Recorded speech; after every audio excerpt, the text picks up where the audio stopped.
George Brauchler with you here on this magical Wednesday, the 10th. We're already in double digits in January, folks. It just seems like 10 seconds ago we were bringing in the new year. We're at hump day already. I cannot believe that. I'll, of course, be with you until 10 o'clock, and then they turn it over to the big national guys. You know that I am one who is prone to looking into the history stuff, not because I am super smart on it, but because I am super fascinated by it. Can I just tell you, before I get to the weather portion of this, some of the cool things that happened on this day in history? 49 BC. I'd ask Billy to predict it. I'm just not sure Billy could predict it. But 49 BC, Julius Caesar crosses the Rubicon, despite the Senate telling him not to do it. That was kind of a big deal. 1776 seems like a big year. I remember it, at least in history. Thomas Paine published a little something called Common Sense. And in 1946, this may be a positive or a negative, United Nations General Assembly meets for the very first time in a place called London. Something super cool that took place here in 1999. The debut of, I should have had you cue this music up, Billy, but the debut of 1999, if you had to guess. 99? Oh, I don't know. Are we talking movies or talking TV shows? TV shows. Oh, I don't know. 99 Lost? I'm not sure. I'm not sure when that started, though. I don't know. Sopranos. Sopranos. Nice. Yeah. By the way, I can't believe it's that long ago. That is crazy to think about. You telling me 25 years ago? Yeah. What the hell? Dang. I mean, it seems like it just ended 10 minutes ago. Like maybe if you asked me to guess, I'd say, oh, it went off the air 5 or 6 years ago. I don't know. I have no idea what. That is crazy to think I know. That long. I know that's ridiculous. And that song from whoever that band is, I imagine that's just their one big hit ever. Yeah. That's it. I don't know what it was like driving in, folks, because I'm not in there with Billy right now. It's windy. Windy. Yeah. Windy. I heard that last night. Did you hear the wind last night? Yeah. It was, that's it. I mean, it's cold and windy. That's the idea, is we've got a storm system moving into the area. So it's going to be windy this morning. You'll probably see some snow later on today in the evening. But yeah, right now, cold, windy. That's basically your forecast. Yeah. This is what the prognosticators at Denver 7 have put out there via your pictogram, Billy, and that is that Saturday, snow on the picture, 18 degrees, Sunday, 10. Ooh. And then Monday, back up to 15. Holy smokes. Yeah, and in the Thorpe report, I've got some more numbers there, and they're not pretty. There's a little a hash mark or a minus or a dash or something right before some of the numbers we're going to get, and not pretty numbers. I'd really hope to get out to the National Western Stock Show tonight. Yeah, though I'll be inside. Got tickets to go see the Avs play. Oh, nice. Stanley Cup champions. And I thought you were going to say I was going to see Shin Yu. No, sorry. They're coming back, and so their advertising is everywhere. And so I just thought that I'm sure everybody has been bombarded with the lovely dance and cultural performances of Shin Yu. Yeah. Sorry. And I think you actually have to download TikTok to go see it. I think so. Yeah. So they can get in there and root around your phone, see what's going on. Exactly. That's exactly. No, this is going to be the Avs game, but so I'm talking to Graham. I'd taken Jeff few weeks ago. We went out and we talked about it on the radio, and so I had another set of tickets and going tonight, and Graham's like, oh, that's awesome. He'd forgotten about it. He's like, that's great. What time is the game? And I'm like, well, I'm sure it's at like 6 or something. 8. Yeah. Oh, it's at 8. Oh, yeah, that's not nice. Oh, brutal. You have made a poor decision. I have made a very poor decision. Yes, you have. It's a school night too. And I'm like, well, we'll figure it out. What you should talk about this is what you should tell him this is life training, because there are going to be moments in your life in which things happen late at night and you have to get up and you have to rally in the morning. There could be some awkward conversations about things that happen involving alcohol in college, but you probably want to steer away from that. Maybe but but I'm just saying that we're talking about is that idea that, hey, buddy, you're going to be up late studying in college. Sometimes you got to get to that morning class. And you can also talk about, there have been times when you've been out there doing, when you had a real job, when you're doing the DA stuff, when you got that real job, and like how late you had to stay up and still show up at the office the next morning. You can have those conversations and say, hey, this is part of the adulting type of thing that you got to get used to. That expect this is going to happen. I'm interested in understanding the NHL's theory here. And I say that because one team is in Denver, the other team in Vegas. It's 10 p.m. on the East Coast. What's the thought process there? Yeah, that's the idea. Is I can't figure out why we are getting basically ice hockey and NBA start times at like 8 o'clock at night. And we even saw some of it in college football. And the weird thing for me is this, that we know inside of sports reporting, everybody that has been in Denver for longer than a cup of coffee understands that we are flyover country. We are basically looked at as a cow town. We are not a major market. That's why the Nuggets can't get any respect. Avalanche, because NHL is a little bit different ecosystem, different. They get a little more respect, but still not the attention. We know the focus for the sports world is East Coast.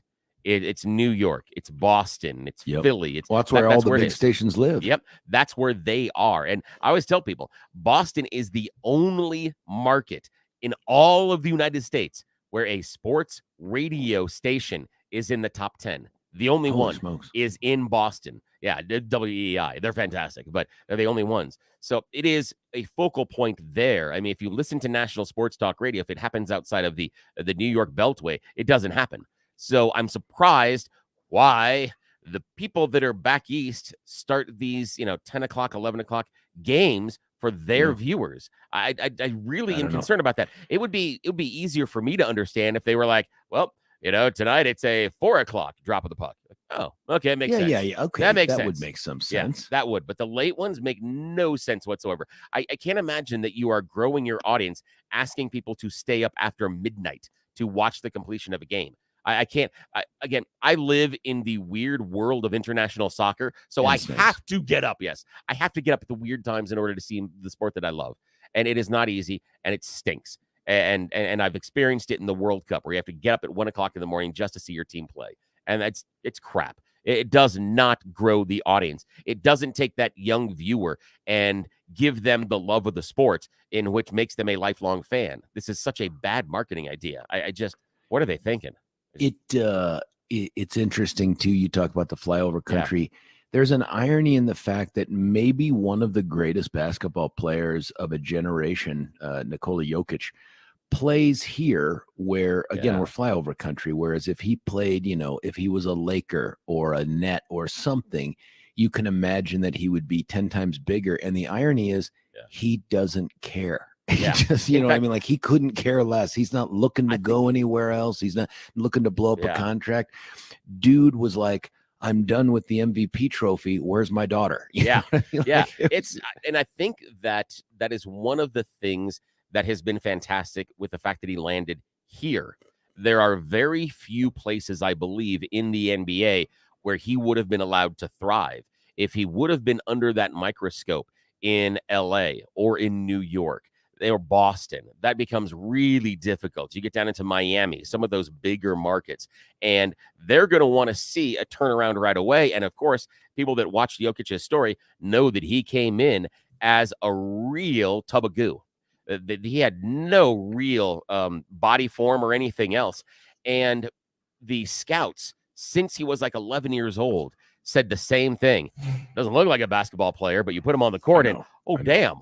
And all of a sudden, everything starts to click. Crazy. Yeah. And he was allowed to grow here in a way I believe he would not have been allowed to grow in some of the larger markets. And I think that's why he loves it here, too, because, yes, he is a star, but he also has a little bit of escapism. It's not the pressure cooker that it is in some of those other markets. I think that's why he enjoys it here. And again, we're ranchers, and he loves raising horses, and he's got that kind of urban, small town-ish in him.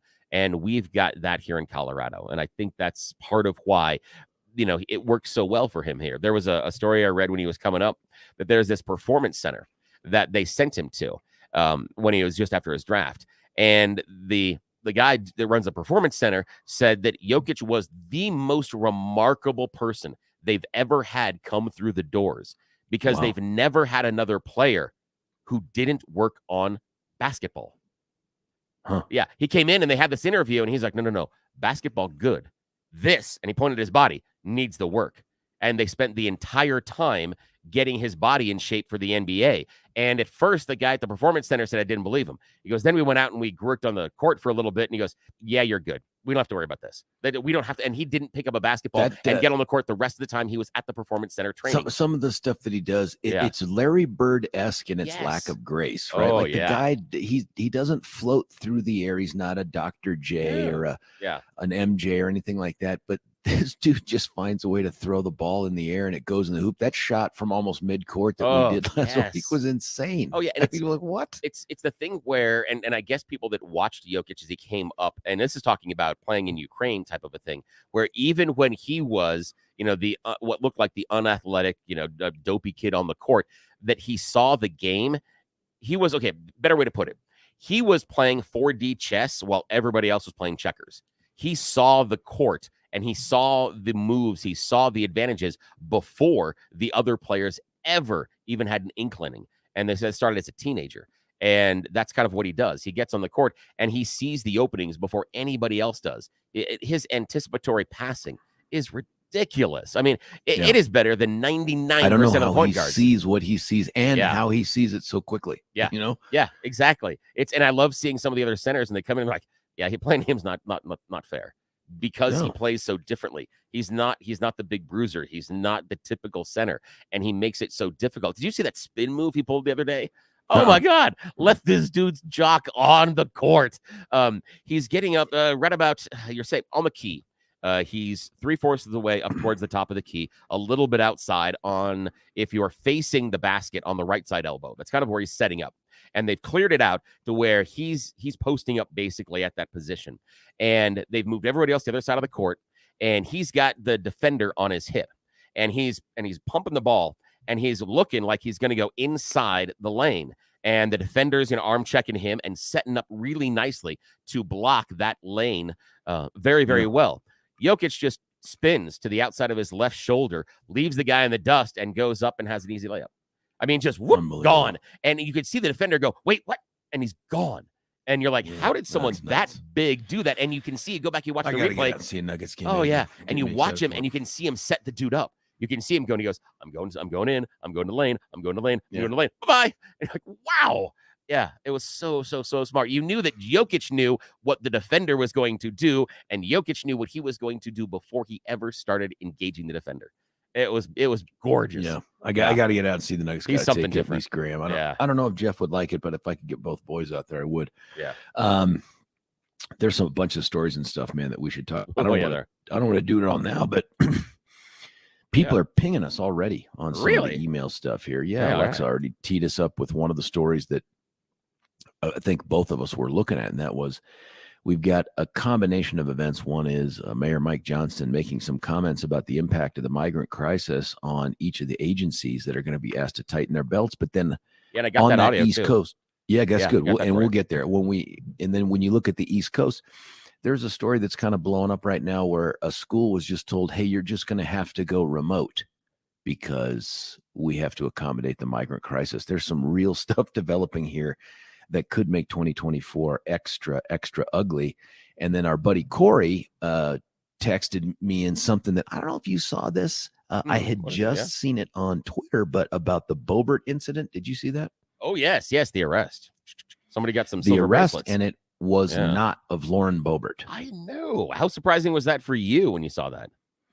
Well, given the way the story was written, and again, shame on the media for one, you have to report on the story. That's not the issue, but the way they report on it. And then to some extent, the unforced error that was the press release. And I don't know how else they could have done it better. So when I say unforced error, just because of how it turned out, but when you announce a fact that wasn't in the story and say, I did not punch Jason in the face, instantly people are like, oh, dude, you hit Jason in the face. You know what I mean? It's exactly. Don't look in here. And then you look in there.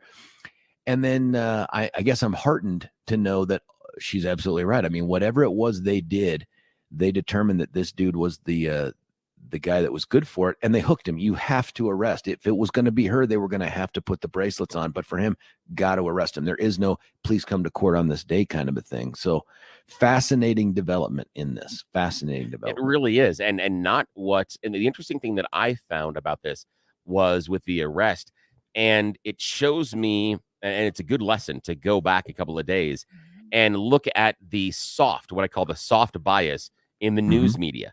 And you can find this a lot. A lot of people look at the overt bias, and that's, to me, less important because it's staring you in the face. This is a real subconscious bias. If you go back and read how many of those stories were written, it gave you the impression that Lauren was the aggressor. And it gave you the impression that she was the one. And that, to me, is a soft bias. That's the idea that I don't think the reporter was going out there going, I'm going to get me the Boebert. But no, that they instead, they didn't push back and they didn't ask questions on that narrative when they were doing it. Like, wait, tell me more about this. And it's almost the idea of, and you know, you and I are big fans, we talked about it, Columbo and also the show Poker Face that I've rewatched recently. Oh, yeah. And it's the idea of that character asking the question and then asking the question again, and then asking the question a third time, but differently, and seeing if the answers line up. And I get the feeling that some of the reporters in this story didn't do that, because I have a feeling they did, there was a conflict in this and that. And so they ran with the idea that Lauren was the aggressor. And again, it's so far what we've seen, it looks like that may not be true. So I'm curious about that. Yeah. No, they've alleged. I mean, here's the issue for her is, depending upon how toxic or contentious this divorce is, Jason could merely say, I'm going to drag this thing out. You want to get elected in the fourth. This story will not get to leave. And I don't know if that's a plus or a minus, but, you know, for a third-degree assault charge, and that's what the story suggests, it's a misdemeanor. It's punishable by at most jail. Used to be up to 2 years, but then the legislature, of course, freaked out that anything over 365 days could result in somebody being deported. So they lowered all the penalties. Because that seemed reasonable. Right. That's not a great Let's just lower the punishment. We can't prevent the crime, but let's not make it sting as much. That's obviously going to make it better. It is likely that case could be brought to trial before November or resolved. Now, my presumption is if the guy doesn't have a criminal history, the DA's out in the 9th Judicial District, that's Garfield County, where this thing is housed, they probably offer him something. Typical first-time DV offense, something like this, probably offer him a deferred judgment or something like that.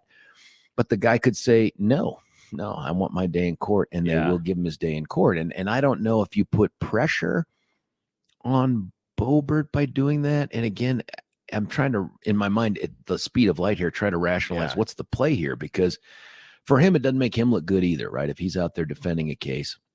But he could force her on the stand, right? Like he could turn this into a bit of a circus. But is that good for her or bad? Yeah, the play for me is it submarines him. It's bringing a story that is negative into the press at a time in which it gives the other candidates possibly, other ammunition, other things to raise concerns about. Is, can we have this type of a person representing us? And that's what it would be. But she's a victim. Do you think that, I mean, that becomes the narrative, is that, she's a victim. Yeah, that's a good point, that it's the victim side of it. However, it depends on his story, etc. He was like, I didn't go there, but when she starts running her mouth and then like, oh, wait a minute, hang on. And so I don't know how it's going to play out. Yeah, but the idea of stringing it out. Yeah. I don't know. And does keeping her in the press help or hurt? It's on the Western Slope, but her name's out there. And, we had Richard Holtorf in yesterday, the minority whip. Does he want to see her name in the paper anymore? Because honestly, name ID is a big part of this. Yeah. I mean, I'm happy for her that it turned out the way it did, just because she's always been nice to me. I really have reason to be opposed to her as a person or anything else. I want to see the 4th Congressional District end up being the best represented district in the state. No offense to anybody else, but I don't care about any of you else, right? The way I care about me. So we'll see about that. There's another development too, and our good friend Alexa texted that in. We did that story about Lloyd Austin yesterday. Oh, yes. Did you see the development on that? No, what's the... Came out now and has announced he actually has prostate cancer. Oh, yeah, I did see that. Yeah, that he's got prostate cancer. And again, but why didn't you tell anybody? Not only that, but the initial word was elective surgery. Yeah. And I'm like, is that elective surgery when you have your prostate jiggled with? Exactly. Did he not have, was it something that, hey, we can treat this way, or we can do surgery? Then it becomes elective, I believe. The idea that, hey, we can go through chemotherapy, we can do this type of treatment, or surgery, because I know someone that had bladder cancer, and they said, well, we can do this, or take your bladder. And so he did elective surgery, and they took his bladder. Oh my God. Yeah. Because he was like, I'm not going to go through the sickness and the other stuff. So, yeah. I wonder too if there isn't something higher at work here, which is if the Secretary of Defense during this time that we're actively engaged across the planet is dealing with cancer and having procedures, if this isn't part of the, I don't know why you don't tell the president, but I get why you don't tell the world. You know what I mean? Like I can see them saying maybe we don't signal that our head war maker guy is under the knife because things are going wrong down south of the equator. I can see that. I can't see not telling the president, but the rest of it, okay. And then how it leaks out is interesting. But now it's gone from just, like elective surgery, which did you have a mole removed? Now it's turned into something like this dude is having procedures done to save his life, not emergency, but save his life. And then he has complications from it and they have to roll him back in. It's like, what's going on out there? Yeah. And oddly enough, I've seen people, not anything serious, but people float the idea of wanting to impeach him over it, not Biden. Oh, but the Secretary of Defense. Already. And and again, for me, already. I know. For me, the person and people that were involved in it, I felt like they were just flailing children. They were like, we just need to impeach somebody. I just want an impeachment. That's what it feels like anymore. Yeah. We got to get somebody. Yeah, we got to get somebody. We couldn't get Mayorkas. Now it's just, can we impeach Hunter Biden? Yeah, exactly. Like, can we impeach anybody? No, he's not in there yet. Yeah. And isn't that kind of Someone funny? put him in the cabinet. Yeah. Exactly. Isn't that kind of funny, though, the Hunter Biden thing? And again, I'm finding a lot of schadenfreude with the machinations over Hunter Biden and how angry we are that he did not honor the congressional subpoena, which would have been great, except for the people complaining about it decided to ignore congressional subpoenas in their own time. So that's the only thing is it's like, guys, and I'm wondering if you're in that role and you're subpoenaed by the people you don't like on the other party, and you're like, no, I'm going to not go because they are doing the whatever the hell it is. When you have the lever of powers, they're going to do the same thing, right? And so now I think we have just started a new cycle, which is going to be fantastic. One of the great cycles we have right now is trying to shut down the government every year that we're still working on. We got 9 days. Hold your breath there. It's a looming threat. Yeah, but now it's going to be the idea that we are just going to ignore all the subpoenas. That is what the investigative power of Congress is going to be moot in the next 5 to 6 years, in my opinion, because nobody's going to honor the subpoenas because it doesn't matter. Because people ignore them, they don't get charged. It really doesn't matter. So yeah, Congress's investigative power is really they're talking about holding Hunter in contempt, and we'll see what that turns into. But so what? Who's gonna charge him? I can't imagine. No, George, I just can't imagine why. Who's going to charge him? Contempt of court, I think, can be. I think that's DOJ. What, his dad. Yeah, and that's the problem. Remember, and that's the issue. I think his dad's going to do it. If we believe that Biden's DOJ is weaponized and only going after, if they're going to go that, then Biden doesn't get charged. Not at all. And that's part of the idea you have that we should really talk about if we want to put individuals in charge. And I think this is not for this morning, but you want to put in people that are loyal to you in charge at the DOJ. And what does that mean by removing their independence? That's vitally important. I know that everybody thinks, yes, we can finally go after the bad guys, the guys that have been doing this to us. The thing for me is, no, you're not understanding. What it means is, it means that the executive branch becomes extrajudicial. They no longer are constrained by any rule of law, because if they control the Department of Justice, they don't get charged for anything. They can do whatever they want, and the DOJ can't charge them for anything. The Congress can do all they want and make all the laws they want, but if the DOJ doesn't enforce it, doesn't matter. And the courts can make all the rulings they want. Speaking of that, and if the DOJ doesn't enforce it, you're describing it maybe an organization that can operate with impunity, or in the case of the story I'm trying to dovetail into, immunity. Did you see one of the arguments advanced by Trump's attorneys at the appellate thing? Yes, that killing is okay. Murder is just fine. What are you talking about? Yeah.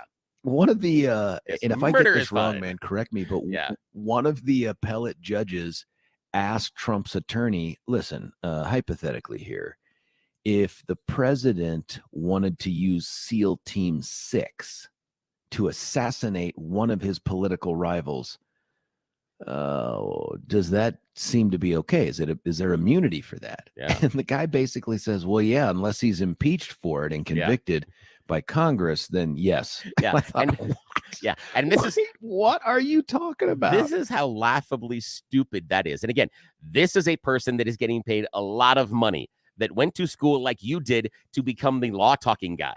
So this person, I cannot believe they are this stupid. And they're obviously, they can't be making this argument in good faith. But the idea being is, his restraint was, I don't want him to be, I don't want him to be stupid, but what if this guy is like, it's true for me to stick to the principle that I'm advocating, I can't let there be an exception, because the exception, that would be an incredible exception. Here's the thing. I cannot acknowledge an exception. So he's just like, yes, that's true. If you are advocating a point that allows that type of a loophole or a problem, you're stupid. You picked the wrong argument. That's why I'm saying you're stupid, and you're not arguing in good faith, because you have picked such a bone-headed, stupid argument that even a fourth grader would look at that and go, that seems stupid. And the reason being this, that I understand the caveat that the lawyer was trying to do and say, well, he's got to be impeached by Congress. And unless Congress does this and convicts him, Now, if he can shoot his political rival, how many people do you think he can shoot in Congress? How many? Because if we've already okayed the fact that he can take out the political rival, it's just insane. Yes. So the idea being that he can just look at the Congress people in the Senate that have said, yes, I'm going to vote to impeach. And he's like, hey, SEAL team, got another job for you. That's all he has to do. That's it. Yeah. Because nobody can charge him. Or he can kill somebody and then resign, because he can't be impeached after he's resigned. So he could literally stab somebody to death on live television then go, I'm out of here, bitches, and leave. And nothing. He can walk around a free man. He could go final 20 minutes of The Godfather. Exactly. What I mean? All our debts were settled, and then punch out. But I don't expect the president would use SEAL Team 6 for that. I know, but question mark. But again, it's a good question. Anything short of that. But here's the exchange. This is in the article. One of the judges asked Sauer, that's the name of the attorney for Trump. Yeah. Could a president who ordered SEAL Team 6 to assassinate a political rival and is not impeached, would he be subject to criminal prosecution? Trump's attorney, if he were impeached and convicted first. Which again, think about that. He's saying that in order to be charged with a crime, we have to have the political process determine guilt first. That's what we need. We need to have the politics determine guilt before we do the criminal stuff. Huh? What if we don't, to your point, what if we don't find out he did it until after he leaves office? Oh, yeah. Yeah. Do you know what I mean? Like, but as soon as we find out active duty, I'll keep going. I was going to say, if you're on active duty and you commit some sort of malfeasance or an act, and then you retire before it's, they can always bring you back on orders, but you can't do that with a president. You can't be like, that's it, we're bringing you back just for the purpose of impeaching you. So are we setting up an opportunity here for a president not only to just commit a whole bunch of crimes and pop smoke, but anything less than murder? And I don't expect him to commit murder, question mark. But what if he did something else? Anything else? As long as he leaves office first, that's it. I'm on base. I'm safe. Yeah, that's exactly it. Yeah, they've created base, and so they're completely safe. And if you think that this is absolutely this, and I have to be, I'm a little embarrassed that this was a national show that I was listening to driving home after bar trivia last night on a competing network. So it's not us, wasn't on the Mighty KNUS. It was on another talk radio station here in town. And the host was like, well, it's obvious he has full immunity. I can't believe the Supreme Court would agree to anything else. It is obvious he has to have immunity. And then he enumerated on his interpretation. Wow, it's like, really? It's because the thing that he failed to realize, and his whole motivation was, well, finally, we can get back at the Democrats for all the stuff that they do. Hang on. If this is true and Trump has absolutely immunity and they rule on it now, that's Joe Biden's get out of jail free card. He can do whatever he wants because the courts have already said that. So wait just a minute before you argue that the president has absolute immunity for what he does in office. Consider who's in the office first, you damn mouth breathers. Figure this out first. Got his hands on the wheel. I mean, come on. Listen, there's a part of this immunity argument that is legitimate for me, and that is you cannot have a president fear acting and palsied in acting from the fear that once he retires, he goes to a place where some politically motivated prosecutors, and we've seen those on both sides of the aisle, engage him as some sort of act of political revenge. You can't have that either. But if the answer is, hey, in order to provide that sort of certainty and freedom of decision making in president, we have to just acknowledge that if he were to do something really, really horrific and murderous, unless he were impeached for it before he left office, it's just kind of like you're scot-free. In fact, that reminds me of a game from it was a parody game that showed up on the movie, I think, Kentucky Fried Chicken, and it was called Scot Free. Okay. And it's like they show the family around the table, and they say, "You've been charged with assassinating the president," and it looks like it's Dallas. You know, you're at the book, and they're like, "Roll the dice. Do you get found out, or is there a Zapruder film?" You know, that kind of thing. My gosh. You are scot free. You know? It feels like that's what we're setting up. I want to play that game. Utter awfulness. Oh yeah. But those are stories I want to talk about with folks too. I'd love to get their feedback on this, because this is kind of independent of Trump, right? Like it feels like it's a Trump discussion because it's Trump's attorney and they're talking in front of a court of appeals and all that. But this is much bigger than that. This is just picture any president you've ever loathed and mistrusted, and ask yourselves, do I want to arm that person with the ability to do literally anything they want? And as long as they're not impeached, immunity for it, scot-free. I mean, if you can answer the question, yes, I'd be down with that. We're not on the same page. There's just no way I would ever sign up for that. Yeah, there's no way. There's no way, because it basically gives the person that is in that presidential seat unlimited power. And the idea being, if you're like, oh, no, there will be some constraints. Okay, the president just decides, nope, we're suspending elections. We're not having any more elections. What you going to do? What do you possibly do at that point about it? You got nothing. There's nothing you can do. But is it Trump's attorney's fault for answering or the judge's fault for asking? I think asking the question is important, because you're constantly testing what are the extremes of this opinion. If we were to adopt this, our friend Corey texted in, SEAL Team 6 would refuse the illegal order. I think that's probably true too. That's a great point. But I think the thread there is, could he find somebody, a mercenary, to go out and assassinate a rival, or could he himself do it? Yeah. You know what I mean? And then somehow we do have current and former military members that have been charged with their role in January 6th. So those individuals may be more amenable to that task, saying, you know, they get called into the Oval Office. Here, I have something for you. You need to take this very special presidential secret sniper rifle that I'm pushing across the table here to you, and go kill Nancy Pelosi. I mean, that's in theory, you could get some of those people to buy into it and say, yes, absolutely, I need to do that to defend the American, democracy. Because right now, somebody texted in, didn't Obama use a drone to kill an American citizen that was never brought up on charges? I believe I think I know what you're talking about. I believe it was a terrorist abroad who was actively engaging in planning terrorist activities. There's no requirement that just because you're an American citizen that we got to drag you back here, put you in front of a jury. No. It's not like he just went after Steve at Central Park. No. That's not it. Right. I mean, this wasn't a good dude, and any person who's involved in crimes, and there is no, at that point, you do not have any, recommendation or guarantee of due process. Sorry. And I understand the argument that certain terrorist activities, depending upon where they're committed, may fall under the purview of some sort of a local criminal jurisdiction. But there's also an aspect of this that is, you are making war on America. I don't think we're obligated to try to make sure that you get your day in court before we take care of you on the battlefield, even if the battlefield is your apartment room and you're doing it all from your computer. I don't think that that's necessary, but what do I know? Yeah. Another one says, Biden's not in charge. I said, well, there's that.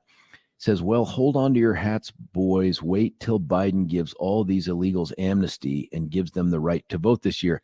That couldn't happen. No, he doesn't have the authority to do that. Yeah. And it's really important to address this, because it is a rumor that runs around, and it is impossible. That is not something he could functionally do. So the people that are telling you he's going to do that are lying to you. You really should run that through your filter when you're looking at your sources of information. Anybody that is telling you that is something Biden's going to do or planning is lying to you. They're not being honest with you. So you really should take that into consideration. There's a lot of speculation about some massive authorities that presidents have to do certain things. The proof is this, man. If you think this guy with the stroke of a pen can grant amnesty and the right to vote to these people, how is it he can't even forgive student loans? Right? Like, he gets taken to court and punched in the face over that. Not in totality, but in the ones where he oversteps his authority. Here's one. Or Biden could have SEAL Team 6 take Trump to a black site and waterboard him with Diet Coke until he says he's sorry for keeping classified documents in his bathroom. I love the addition of Diet Coke. That is fantastic. That makes another layered. That is a really good storytelling addition. That is fantastic. I thumbs up on that one. Nicely done. Yeah, I love the listeners are certainly creative on this. There's so much of this to talk about, and we will as we push forward, but we still have enough time to get done. I think the newly sponsored Thorpe Report and You Choose the News. So maybe we should break away, give Billy a chance to do his yoga poses. I think he does downward dog before he hops back on the microphone. And by the way, I have the green screen up, Billy, but I only see the green screen. Like, I don't know if I'm supposed to do something with Lewis or not, but we went with this. If you're watching the Rumbles or the YouTube, we got this fancy green screen thing so that I can appear to be talking to you from inside Lloyd Austin's hospital room. And now it's just a green screen. So I don't know. I want to do the thing like they do on Whose Line Is It Anyway and put random scenes behind you that don't make any sense. Yeah, I'd like that. People like crashing or, things like that, getting attacked by sharks. I'd love it. Or a movie. We could just put me into The Godfather, in the final scenes as we talk about it. So we'll figure that out. Listen, stick around. We're going to be back for the Thorpe Report and You Choose the News. It's George Brauchler, 710 KNUS.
George Brauchler back with you here, 710 KNUS. If you're looking at the YouTube or the Rumbles, we're now accessing some of the, I didn't realize it was on me, Louis, forgive me.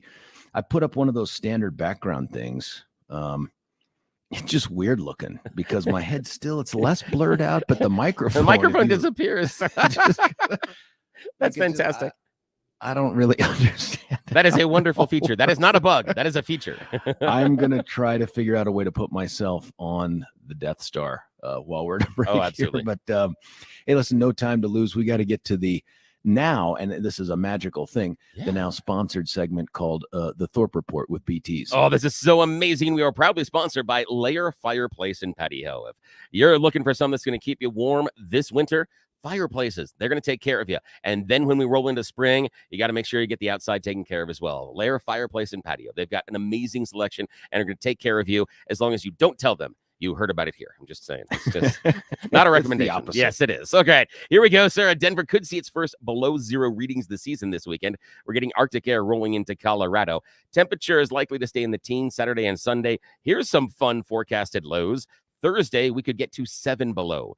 3 below by Friday, and 1 on, oh no, sorry, it's just a marginal 7. 7, 3, -1 by Saturday. Why do you put a dash and then, idiots, sorry. Maybe I should just be smarter. But -8 on Sunday could be possible, and 5 degrees Monday morning as we all head back. Oh, I guess it's Martin Luther King Day. So also, we talked about it earlier, Jason Boebert, ex-husband of Republican Congresswoman Lauren Boebert, arrested yesterday, suspicion of misdemeanor assault after they got into a public altercation over the weekend. Again, bond set at $1,500. Do think it's interesting that a lot of the news stories colored it a little bit differently as far as who was the aggressor. I just think that's interesting. Police in Denver looking for a hit-and-run driver involved in a fatal crash on New Year's Day. 2-vehicle crash happened around 4:51 in the afternoon. North Chambers Road, East 53rd Avenue is the location. Driver of a 2007 Dodge Grand Caravan was driving recklessly in the area prior to the crash, traveling north on Chambers, high rate of speed, and smash. Suspect appears to have taken off on foot, and they are looking for him.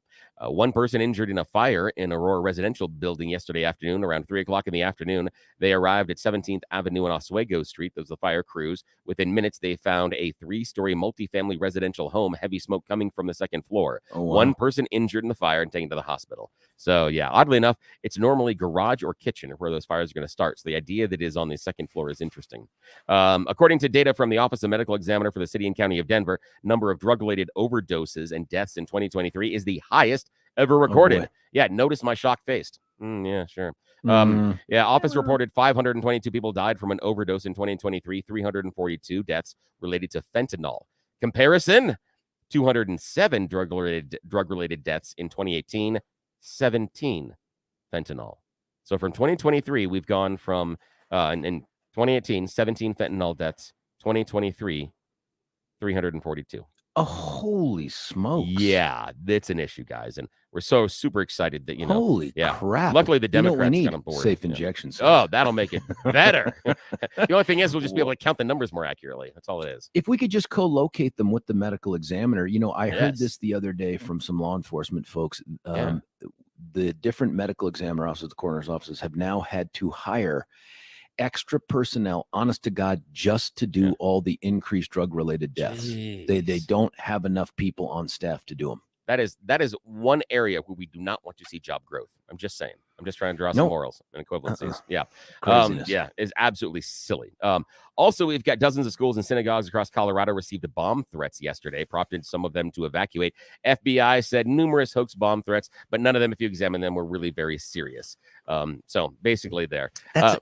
How can it be not serious? Like, well, it was a bomb threat, but it really wasn't that creative, so we didn't take it that I think seriously. It has to do with the details and where it comes from and a bunch of other stuff. I have a feeling that, if it's just like, there's a bomb and the bomb's going to explode today. Click. So also, this is very interesting. We've got a problem with Denver Health. According to the CEO of Denver Health, they are at a critical point based on finances. They say that the only safety net hospital that they have here in Denver, which provides care to patients who can't pay, well, they can't pay. The CEO says they're being forced to take drastic measures to meet financial demands as their uncompensated care continues to grow without other increases in funding. 78 inpatient beds for substance abuse. They've had to close at least 15 of them because they don't have the money. Now, what does it mean? In 2020, they lost $60 million from uncompensated care. That doubled to $120 million 2 years Jeez. later. In 2023, $136 million in uncompensated care, 35 million of that coming from patients who live outside of Denver. I read into that migrants, but that's my own personal thing. All right, that's all I got, Mustard. Below you on the crawl here is the Thorpe Report, brought to you by Lair Fireplace and Patio. Well, that it's seems like a you're an mistake. adult now. I know. There's so much pressure. Wow. Listen, we've got to figure out a way to get a sponsor, a legit paying sponsor for You Choose the News, which is our next segment. We got to figure out a way to get Travis on that. Hey, listen, stick around. We're going to get back for the good stuff. It is called You Choose the News. George Brauchler on The George Show, 710 KNUS.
Relatively new bumper music for us. I like it. I like it when it changes up. We be back in the saddle. George Brauchler with the George Show, 710 KNUS. It is time, that magical time you've all set your watches for it. It shows up at a different time every day. It's called You Choose the News. Yes, sir. You are correct. It is time where we play everybody's favorite fake radio news game show, You Choose the News. Definitely not sponsored by Lair Fireplace and Patio. They want to be as far away from the silliness as possible, so do not blame them for anything we are doing. Alrighty, as you know, we have scoured the interwebs for mere moments this morning for really stupid stories and given them dumb headlines to play this fake radio news game. Alrighty, sir, strap in. Here are your headlines. Location, boom.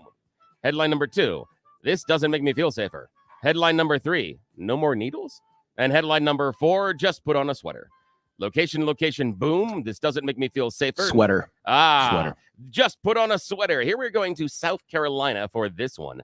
We are meeting a elderly couple who I think obviously were recently fighting over who controls the thermostat inside of the house. Unfortunately, on Saturday, police came to the house and found a heater, and the temperature was at 1,000 degrees. What? It was so hot inside the house, it killed the elderly couple. Oh, no. Yes. Yeah, the interior temperature of the home exceeded 120 degrees after they had opened the door and let it all the cool air rush in for 20 minutes. So yeah, they basically were sitting inside an oven. Yeah, That's amazing. I know, and you know it was a fight. That hot? That's you know, crazy. Yeah, you know it was a fight. Someone was like, "Just put on a sweater." I'm doing a thermostat, and dead. Alrighty. Location. Boom. Doesn't make me feel safer. No more needles. Boom. Location. Boom. We're actually here in Colorado for this one. Lovely Bailey, Colorado. When Dave and Stephanie Knott bought their beautiful house in Bailey a little more than 6 years ago, they thought we have found it. It is location, not realizing that also many automobiles were going to find the house as well. In the 6 years they have owned the house, 6 people have crashed into their property. What? Yes, 6 cars I saw in a picture 6 of this. 6 cars in 6 years. Yes. The amazing picture was they actually put a metal post in the ground to protect the corner, and the car went right by it. Yes, went right by it. Yeah. In fact, he said recently he heard a boom. He knew exactly what it was. He looked out. He was upstairs above the garage. He looked out the window and he said, "I saw a car sticking sideways out of my house." That is not something you want to observe, just in general. Oh my goodness! Yeah, maybe well, hard to resell. Yeah. Okay. This doesn't make me feel safer. No more needles. Needles? No more needles. This one, rather than being silly, this is about a medical breakthrough. We are one step closer to reducing the need for round-the-clock insulin injections. There's been a scientific breakthrough by the science hippies, the people in the white coats, getting pancreatic ductal progenitor cells, easy for me to say, to give rise to tissue linings in the pancreas ducts. The issue is they've got a drug that is tricking the cells to start replicating and producing their very own insulin yet again. This is groundbreaking because you're not adding it into the body. You're actually teaching the cells to start manufacturing it themselves again. And so far in early tests, it is huge. We are still years away from this making it to market, but this is amazing. I throw rocks at the science hippies all the time. This is one, gentlemen. I salute you. And Willies, thank you so much for doing that one. Well, that's all we got, sir. And unfortunately, we don't have time for the real, sponsor for today. So that's it. You choose the news. Stupid stories. I'm a loser. George is the winner. Back to you, sir. Here comes our. How much time we got left, man? 20 seconds. Oh, 30 from now. Yeah. 30 from now. Okay, well, listen, fantastic work, by the way. Let me say this next segment, it's special. We don't normally have thespians on, but we're going to have an actor on at the 7 o'clock hour. His name's Dave Olesky. He's the acting special agent in charge of the DEA out here in the Rocky Mountain Field Division. We're going to talk about a lot of things going on you may not be aware of. Stick around. George Brauchler, 710 KNUS.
George Brauchler back with you here, 710 KNUS. Man, that break went by quickly. Listen, here's what we've got going on, and that is a special guest on the show, as we're wont to do.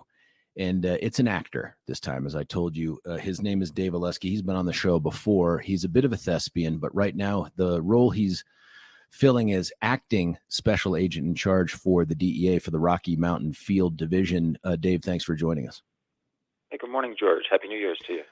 Happy New Year's. What got you into acting? I've been in this role quite a bit now. It's become almost part of the permanent title here. You do a little bit of this for us, because even though we've had you on, it hasn't been recently, and some folks may have missed that interview or three that we did before. Talk a little bit about your background. How did you get involved in drugs? Oh, my goodness. If you go back, I've been on now with DEA 23 years. I just crossed this December. And prior to DEA, I actually was in the accounting field, worked for Ernst & Young for a couple years, but decided I wanted to do something a little more rewarding and serving our country. And so, yeah, With 23 years ago, what's that? With a gun. Like, you can be an accountant, but now you get to have a gun. It's different. Yeah, so 23 years ago, I started, grew up in New Jersey, and DEA sent me to Los Angeles, where throughout my career, I did 2 different stints there, but then also I've done time in the country of Panama and the country of Colombia. I was down in Bogota for almost 4.5 years. And then just prior to getting to Denver, I was at our headquarters, where I was our section chief for DEA's financial and money laundering investigations. And time's flown that now I've been here. April will be 4 years that I've been here already in Denver. I can think back from, actually, if you go back to April 2020 when I reported, obviously that was right in the middle of COVID. Fentanyl was really just coming on the horizon. When we were talking and doing interviews back then, if we ended up seizing 100 fentanyl pills, it was a big deal. 1,000 fentanyl pills, it was a big deal, and it's certainly changed the landscape of both fentanyl and what's happening here in the state of Colorado over these last 4 years. One of the other things is I think you might speak Spanish.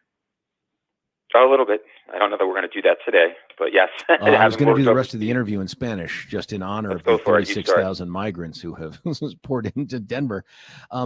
Billy did something in the Thorpe report that touches directly upon what we wanted to talk with you about. And there has been an explosion in drug overdose deaths in the metro area. Maybe it's the state, and you might have those numbers. But I was actually with a member of law enforcement yesterday, talking about 8 million different things. But one of the things that came up was these numbers, and they said, listen, the coroner's office in Arapahoe County, same with Douglas and others, they're all having to contract for more medical examiners because they cannot simply process all the new body deaths that they have coming in. What are the numbers, Dave, and what's going on?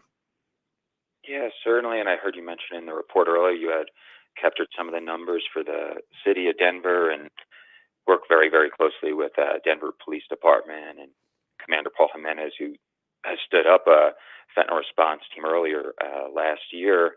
And I had called him this week to get some of the same numbers that you and Billy had just went through. And so, yes, I think it's sad, it's troubling, it's startling. I say often you can become numb to numbers, but these are people's lives. And when you look at just for the city of Denver in 2023, the overdose numbers were 522 lives lost. And that's still not counting probably some individuals from November and December because they're pending toxicology reports. And 522, when you look at it, compared to the prior year was 453. It's gone up. And I hate talking about numbers in terms of, as if these are like we're talking about GDP or a financial statement or something, and year over year numbers. But it just shows how startling that this fentanyl epidemic and some of the other drugs, methamphetamine, and I want to talk today about some new emerging drugs that are in the synthetic opioid arena. But when you look at the Denver particular numbers of the 522 lives lost last year, 342 of them were specific to fentanyl. And so, sadly, the trends continue. We'll probably see the national numbers coming out in the coming weeks. But the most recent numbers that did come out in the fall were 110,000 757 lives lost, the most recent 12 months. And so, we continue to see, the tragic loss of life with this fentanyl epidemic. And when, talking numbers and, starting off the year, looking back on 2023, from the aspects of law enforcement at DEA, the seizures that we're making, I think one of the also startling numbers is that last year at DEA, we seized approximately 76.5 million fentanyl pills across the country. And so go back to what I just said a few minutes ago, right? When I first started talking to you 3-4 years ago, if we seized 100, seized 1,000 pills, it was rather significant. And this year, we're trying to close out the 2023 numbers just for our division, the Rocky Mountain Division, and we cover Colorado, Utah, Wyoming, and Montana. And we're approaching 3 million fentanyl pills just in those 4 states. And so when you look year over year, in 2022, we were at 59.5 million pills. And so, the cartels, which we continue to be laser focused on, continue to put out this product. And then also, that's just the pill, 76.5 million, but also we've seized 11,900 pounds of powdered fentanyl.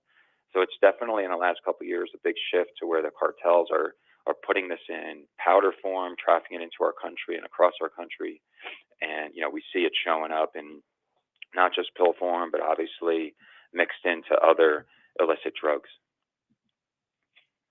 Yeah, that's interesting. Can I ask you a couple things about that? One, is there a common story or a predominant story in these overdose? I can't imagine that anybody takes the pills or snorts the whatever it is intending to overdose. So my question is, how many people out there are seeking fentanyl because it gives you that quick, cheap, easy high, and they're just biting off more than their body can chew? Or how many think that they're ingesting something else and it happens to have a lethal amount of fentanyl in it?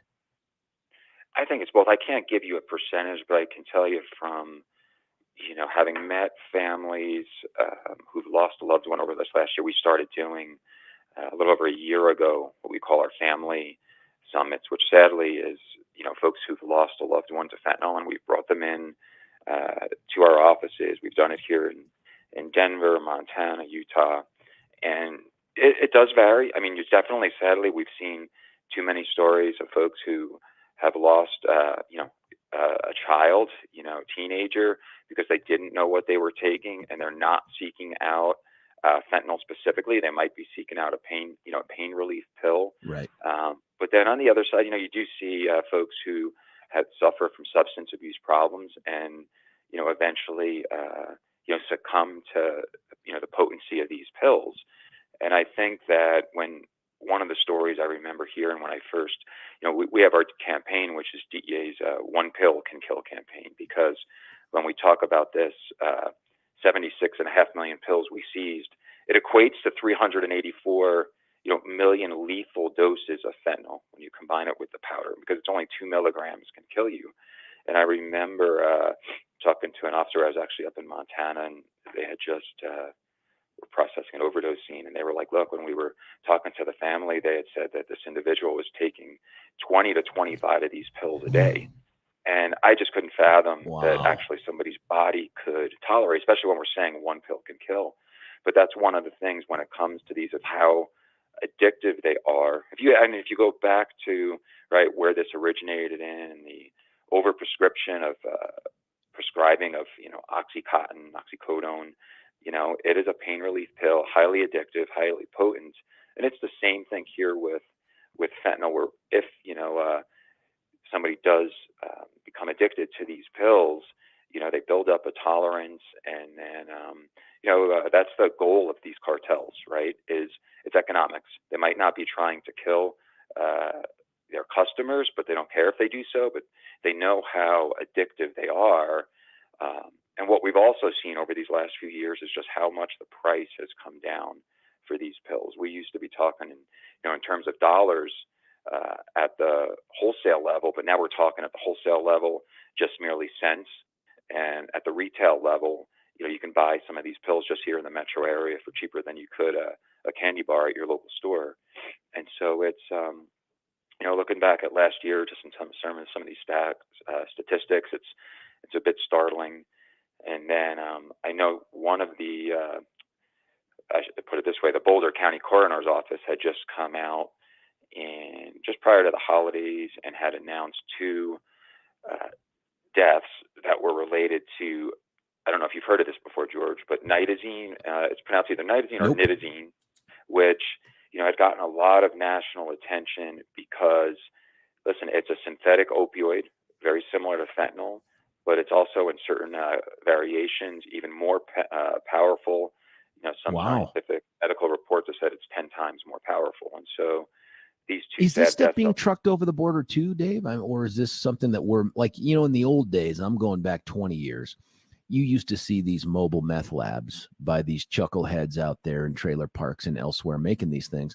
But then all of a sudden it became super easy and cheap to import much better meth over the border. And so those things kind of have all gone away.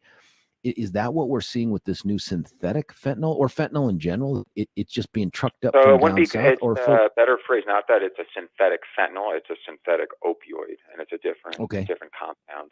Synthetic opioid. Is it being trucked up over the border?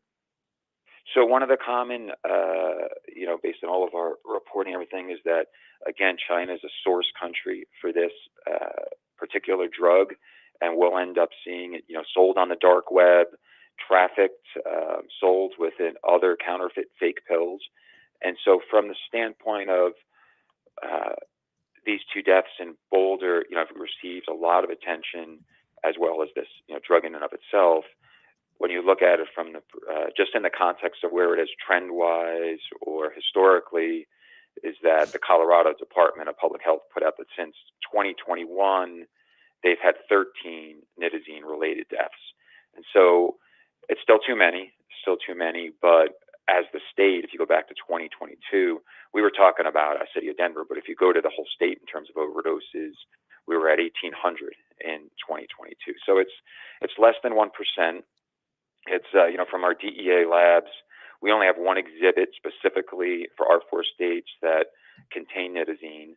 However, from a national perspective, it's shown up in all but I think it's 2 or 3 states nationally. And so as I've said in the past, Colorado's not immune from the national trends. And so, it's something to be, I say one thing, it's tough to even pronounce this drug and all the varying compounds, but you don't need a medical background or a chemistry degree to hopefully understand the basic assumption that if you don't know what you're putting into your body, it doesn't matter if it's fentanyl, carfentanil, if it's nitazene, pronitazene, is that these cartels are basically utilizing these synthetic drugs, which are highly potent and cheap. And that's why we continue to see the rise of synthetics, is for that reason, is don't be putting this into your body unless you're getting prescription pills directly from your pharmacy, prescribed by a licensed medical professional. It is, the cartels are going to continually adapt. And I don't doubt that at some point in the future I'll be on talking about some other variation of fentanyl. Or some analog, I'm sure. We're talking with Dave Olesky. Go ahead. No, keep going. I was just going to say, we're talking with Dave Olesky. He's the acting special agent in charge of the Rocky Mountain Field Division for the DEA. Dave, some people texting in, listening to the show. One of the questions is, what's the average age of these overdose deaths? And I know it can attack anybody of any demographic. I understand that, but is there a consistent theme here, like between the ages of 18 and 30 or something like that? Well, that's the number one, I think, cause of death for that range now nationally is drug overdoses. But what I do say, I think that it's best put that it's not unique to any particular demographic, race, economic class, so to speak. It's everybody because, our country has suffered historically from substance abuse challenges. It's just now that the cartels have introduced this, powerful and highly potent drug, lethal drug, that we are now seeing, the deaths. And I think as a country, we probably suffered from substance abuse problems for decades. But when we end up seeing it in terms of the numbers of deaths, it's gotten, so many families, so many, friends have lost loved ones. Said earlier, I've been on 23 years. And I would say I came on in 2000 for the first half, if not 3/4 of my career.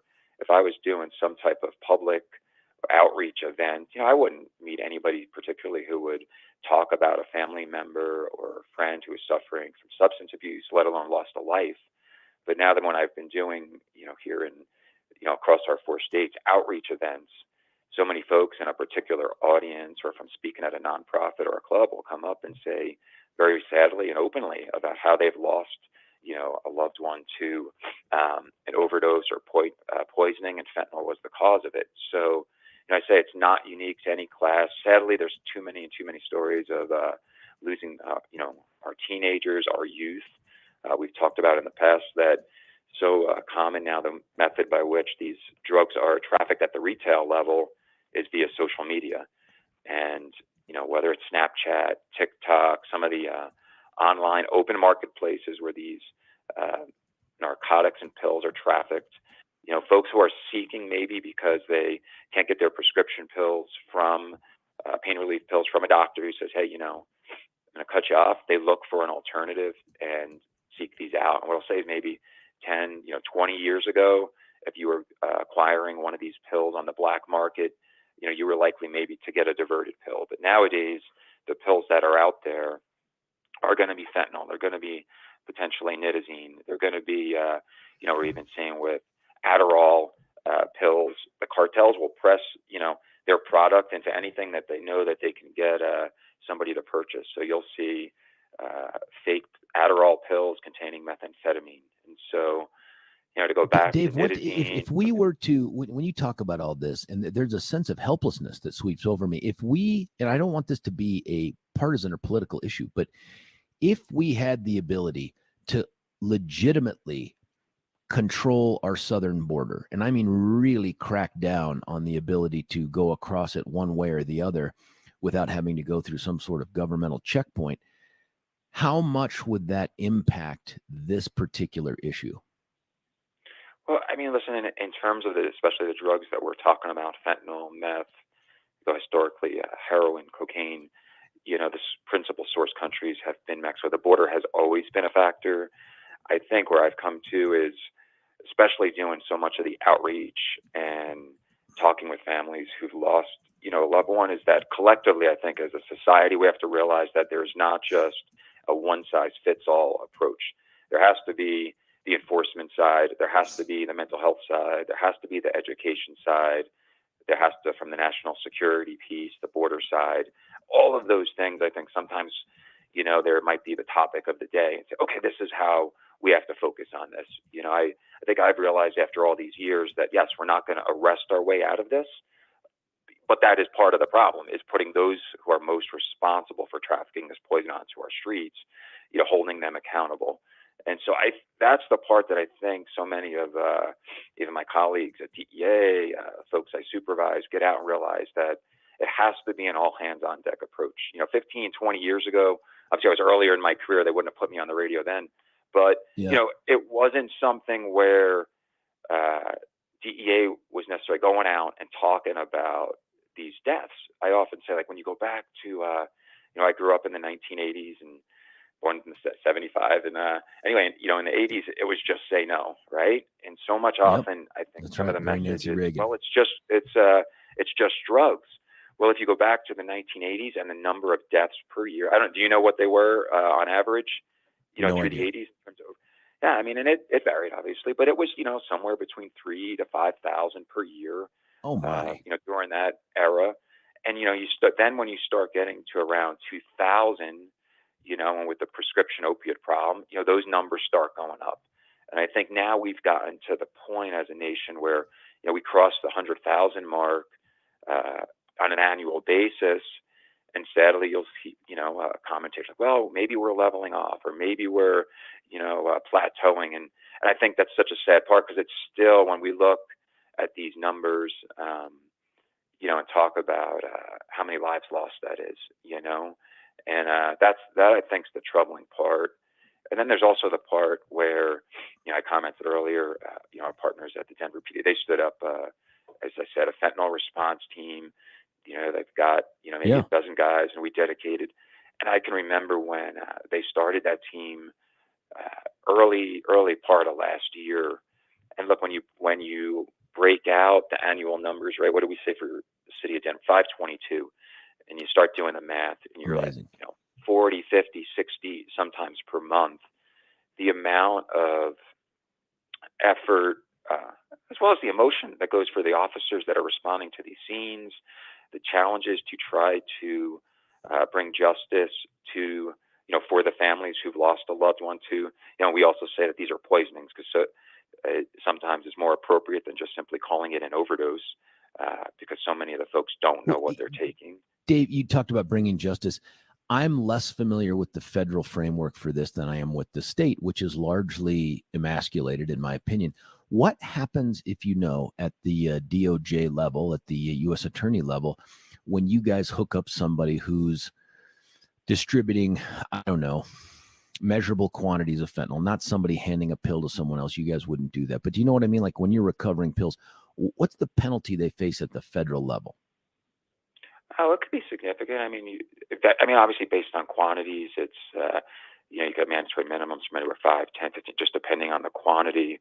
I think when we have great support, from U.S. Attorney Finnegan and his team, I look at it that when we were just to go back to the overdose and justice for the families, it becomes such a challenge at times to basically find the sole source for the drugs that, the victim consumed, as well as that, fentanyl in and of itself was the but-for cause of death.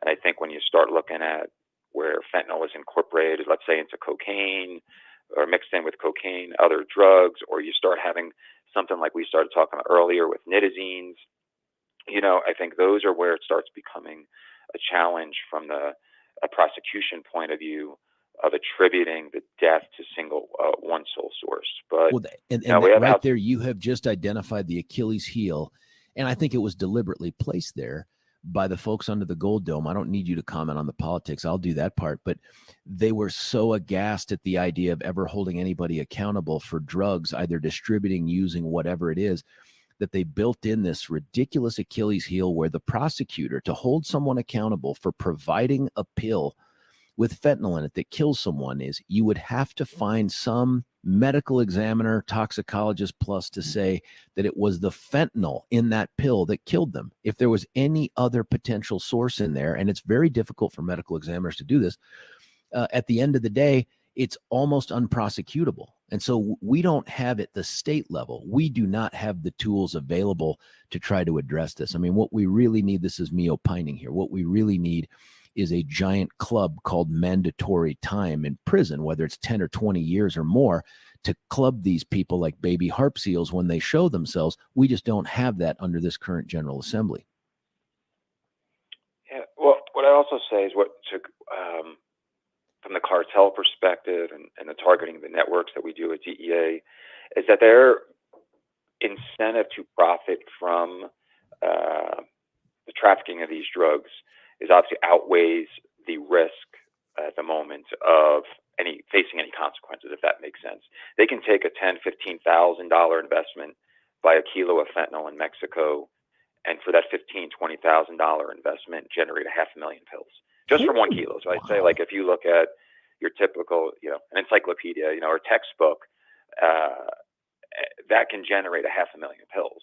And so that presents such a challenge just investigatively because of how cheap these drugs are, how much they can produce in these super labs in Mexico, that from the cartel perspective, if they can take $20,000, $30,000 and make several million from it, well, the consequences, there has to be the situation where from the judicial side, they are going to face such significant consequences that it starts to outweigh the risk, if that makes sense, of, from the profits that they could also make. So I think that does present a challenge, especially with these drugs.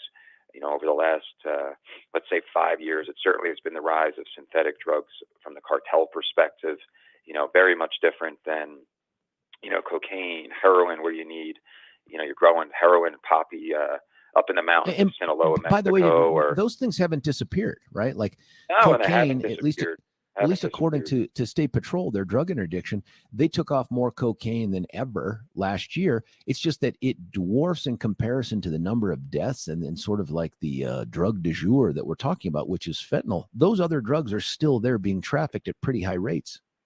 They're still there. It's, I look at it, and one of the reasons probably fentanyl, took off so quickly is because the cartels have had their routes and networks established, in the country. And basically all they did in the last 5 years is add another product to their, distribution network. And so especially our, great partners with the State Patrol, yes, they're out there. And man, they had some very, very significant seizures in the fall, including both cocaine, meth, multiple 100,000 pill quantity seizures.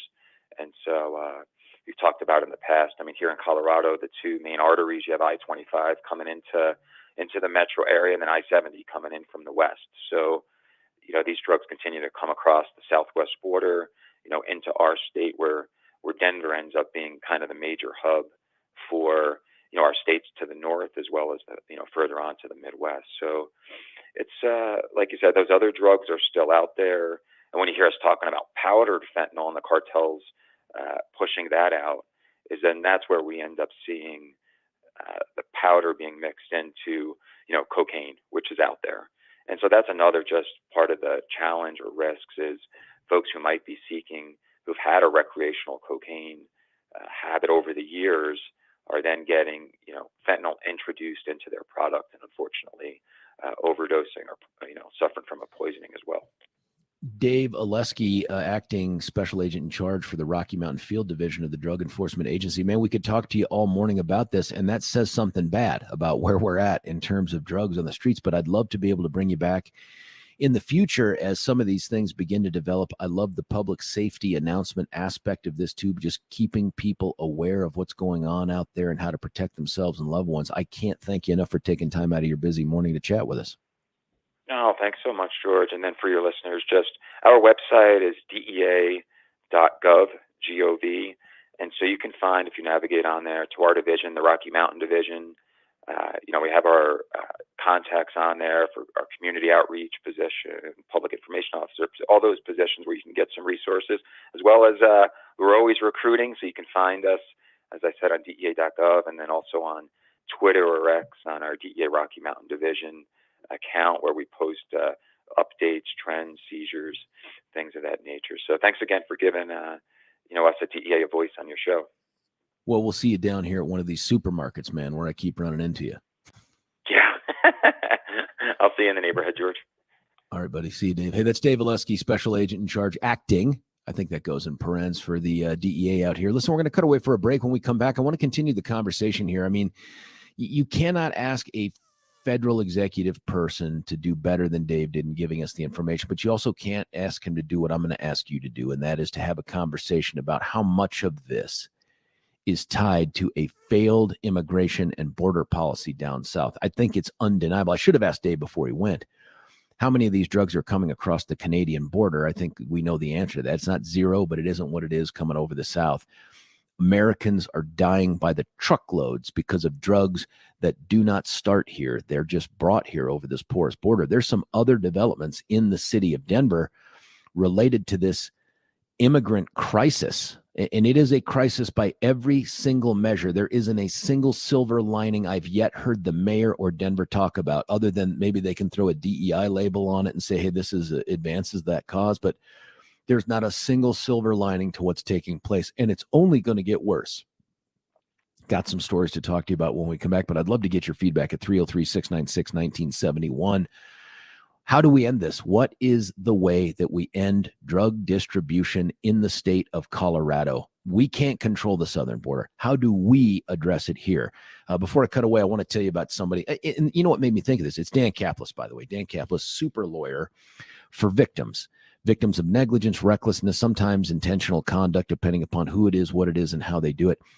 There is actually in the state of Colorado something called the Drug Dealer Liability Act. I know that sounds crazy, but way back in the late 90s, the legislature, back when it was not in control, not being controlled by the cuckoos out there on the left, they passed this Drug Dealer Liability Act that allowed people like employers, loved ones, to sue the people that provided the illegal drugs that caused the damage to or killed this other person.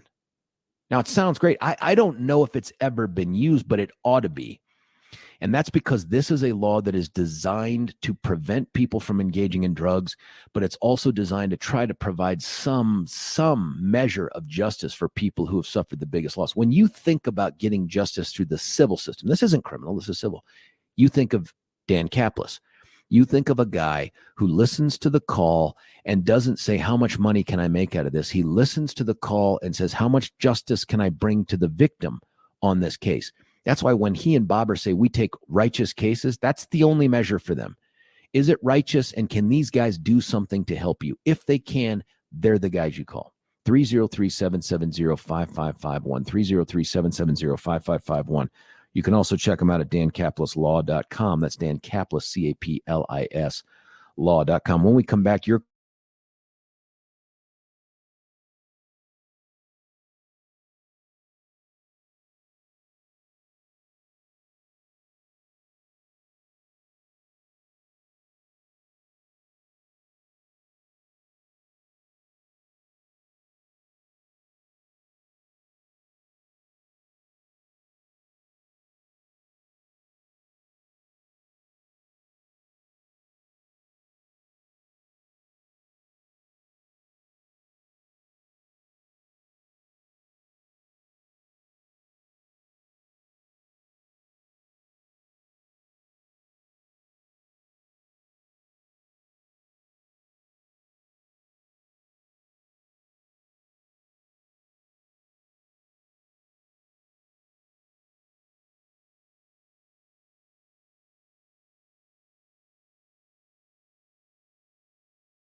George Brauchler back with you here, 710 KNUS.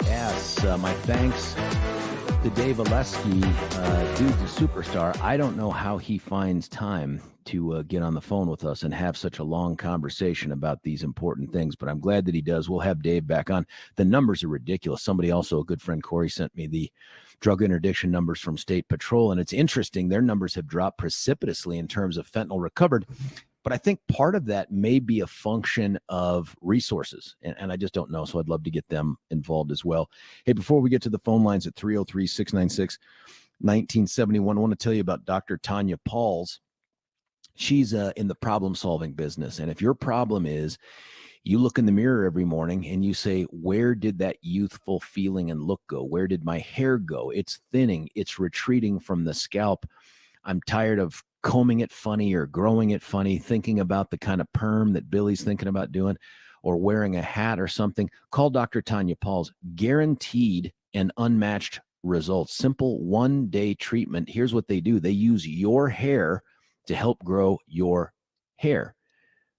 Not just in an expert sort of way, but in an effective way where it starts growing the very next day. Bald spot, receding hairline, doesn't matter what it is. They're the most experienced professionals in this area that do this kind of work. And here's the kicker. They want your business so much. They want to prove to you that they can change your outlook on your life and your health. They'll give you $250 off if you call today. But wait, there's more. They'll also throw in 250 free hair grafts. Just give them a call at 720-459-HAIR, 720-459-HAIR, or you can check them out at advancedhair.com. That's advancedhair.com. Let's go right to the phone lines at 303-696-1971. Jay, you're on 710. What do you think, Jay? You know, I've seen a lot of drugs in my day, but we can blame, everybody needs to take a personal responsibility. Just because there's, per se, a can of Coors Light on the wall, that's your choice to take it and drink it. If just because there's Marlboro Reds on the wall, that's your choice to take it and smoke it. You know, so there has to be some personal responsibility to what, no, just because they give you a Tylenol pill doesn't mean you have to take it. There's personal responsibility because nobody's forcing them to do it. And the big tell me how that feeds into this discussion, though. I mean, if we're talking about what's going on and how do we address it, I appreciate the responsibility piece. I think that the folks in the drug world, and you may know this, Jay, from just people you know in your lives, they're going to tell you the decision-making process for you and I off of drugs, very different than the decision-making process for people who get that dopamine kick from the drugs.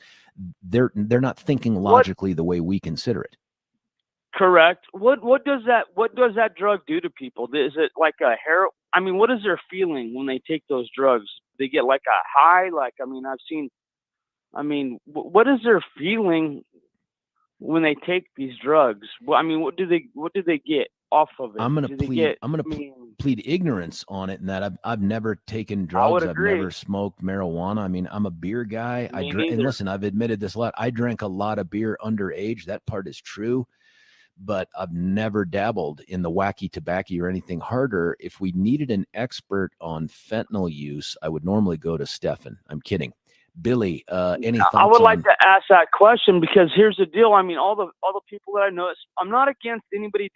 God give you your life to live however you want to, but a lot of I don't want to be too harsh on anybody, you know. But I'm just a beer drinker and I smoke my cigarettes.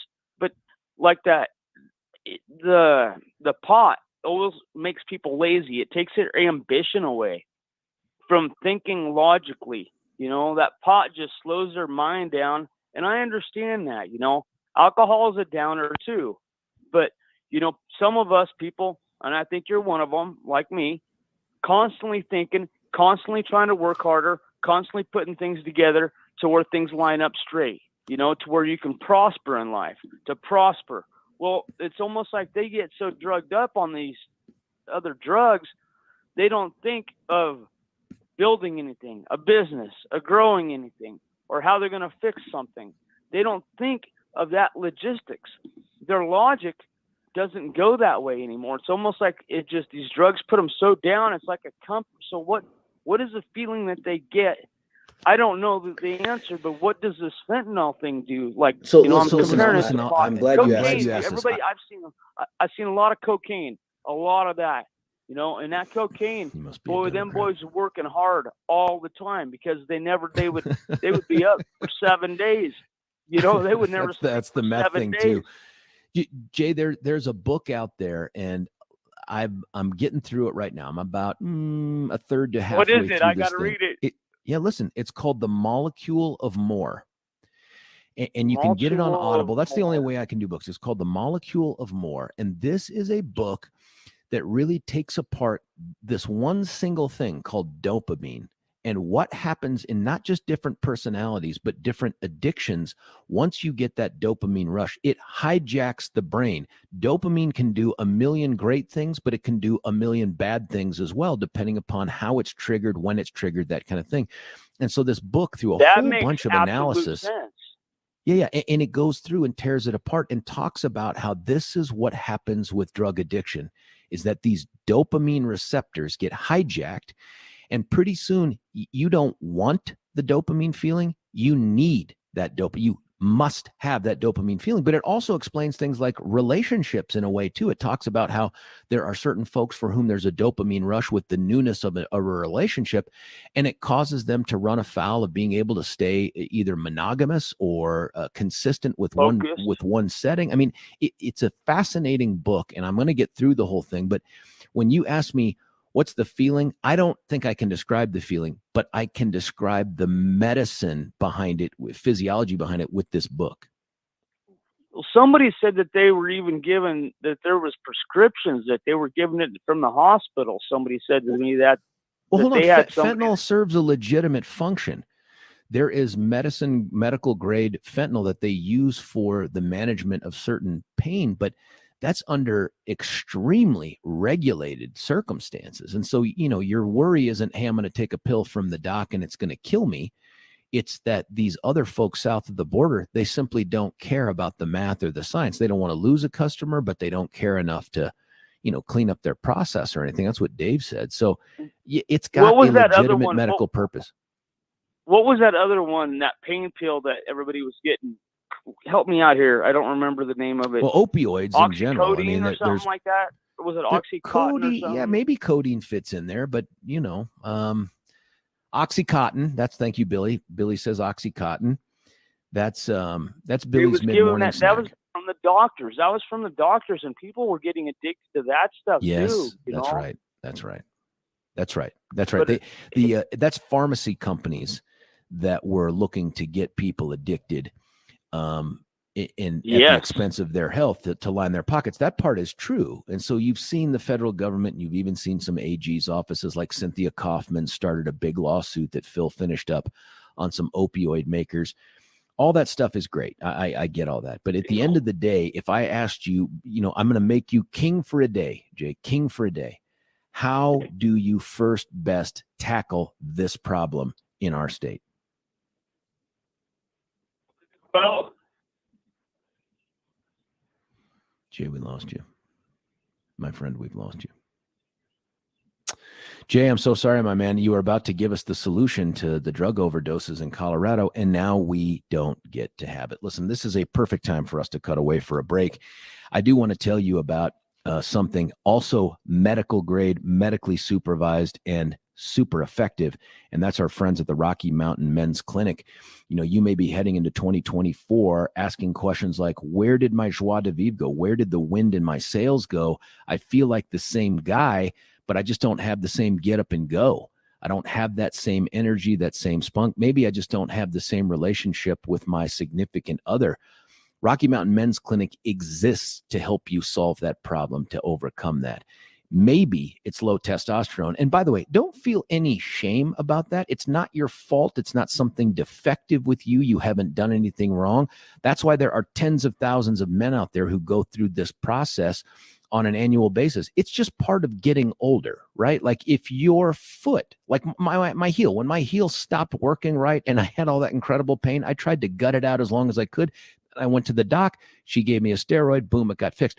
Why not do that with this issue right here, with the low testosterone potential issue? Take the quiz.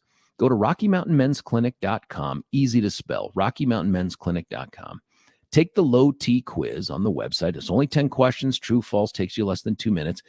If you are the person that is good for this treatment, $99 for the first medical consult, but it gets rolled into the cost of the treatment. If you decide to do it, then it ends up becoming a free trip to go talk to these folks. Have a conversation with them too. 720-440-7900, 720-440-7900. That's Rocky Mountain Men's Clinic. When we come back, your texts, your calls, we'll get into some more of this topic. It's George Brauchler, 710 KNUS. Say goodbye to clutter and hello to convenience when you experience organization transformation in your home. Roll 'em Out Shelves, your clutter transformation experts, create affordable Colorado-crafted organized storage solutions. These custom options will maximize and organize your kitchen and bath storage as Roll 'em Out Shelves carefully designs and builds roll-out drawers to fit your space perfectly. To clear the clutter, contact owners Joyce and Brent at Roll 'em Out Shelves to schedule your free in-home estimate today.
George Brauchler back with you here, 710 KNUS. Listen, we've got callers on the line. One line open at 303-696-1971. I just don't want to take anybody because I think I'm going to cut short our conversation. So what I want to do is revisit this after the top of the hour. You hang on or call back. I promise we're going to get you on. We're going to reset the conversation, add a little something to it by way of comments that Mayor Mike Johnston, who we need to get back on the show, Billy said the other day. Hey, real quickly here, QC Kinetics. These are folks that fix you using you. No casts, no surgery, no pain pills, nothing like that. You go in and through the power and magic of regenerative medicine, they use you to fix you, those joints, knees, ankles, hips, whatever it is. Check them out at qckinetics.com or 303-900-8986, 303-900-8986. George Brauchler, 710 KNUS.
George Brauchler back with you halfway through the Hump Day show right here, second full week of January 2024. I can't believe it. My thanks to Dave Olesky. He is the acting special agent in charge of the DEA in the last hour, helping us launch a conversation, not just about the drug issue, but about the southern border as well. We have a phone line open at 303-696-1971. How do we stop this? And to give you some perspective, by the way, on how a porous border, along with a broken immigration system, and when I say a broken immigration system, I'm not just talking about how difficult it is to get legitimate, even seasonal workers that want to go here, earn money, come here, earn money, and go home. How hard it is to get them the appropriate work papers and visas. You add on top of that the decisions by the Biden administration to basically open up the floodgates and invite everybody from Venezuela to relocate to America because they have set their own country on fire through their elections. You get what we have right now, which is 36,000 migrants in Denver who have poured in here waiting for their their refugee status court appearance in 2029, and yet they need a place to live. They're relocating here, folks. They're going to become Americans. It seems like that's the path that we're on. We're going to let them come here, set up shop, get jobs, become part of the community, have babies, which will, of course, anchor them here in America. And then at some later date, we're going to say what a travesty it would be, what an injustice it would be if we had to send these people home to a country they no longer recognize, they don't feel safe in, and who've made a whole bunch of bad decisions about what to do with their economies and their freedoms. The problem is that kind of a crisis that Joe Biden's administration has created by opening the floodgates. I think it's CFB1 or whatever that form is they give these people. That's now in Denver via the buses that the governor of Texas has sent. I don't blame the governor of Texas. There's no reason on earth they should have to absorb all of these poor policy decisions. So instead, they're shipping them out to cities like ours. We talked about this last week, 36,000 new ones. Well, we've reached an epidemic here in migrants to the point where Mayor Mike Johnston had to give some really, I think, sobering news to the Denver City Council and the public. And Billy, I think, has found the sound of what he said. Billy, is it all 2 minutes of that little clip that I sent? Or yeah, let's play it. This is Mike Johnston, I believe, yesterday, and we got to get him back on the show, talking about the future of Denver. And so we know we both want to be a welcoming and supportive place where folks are not going to be without services and support. And we also want to fund critical services all across the city to make sure that everyone in Denver has the supports they need. And so we did sit down with agency heads yesterday and ask them to start preparing to evaluate ways in which they can absorb $180 million of cuts in the 2024 budget.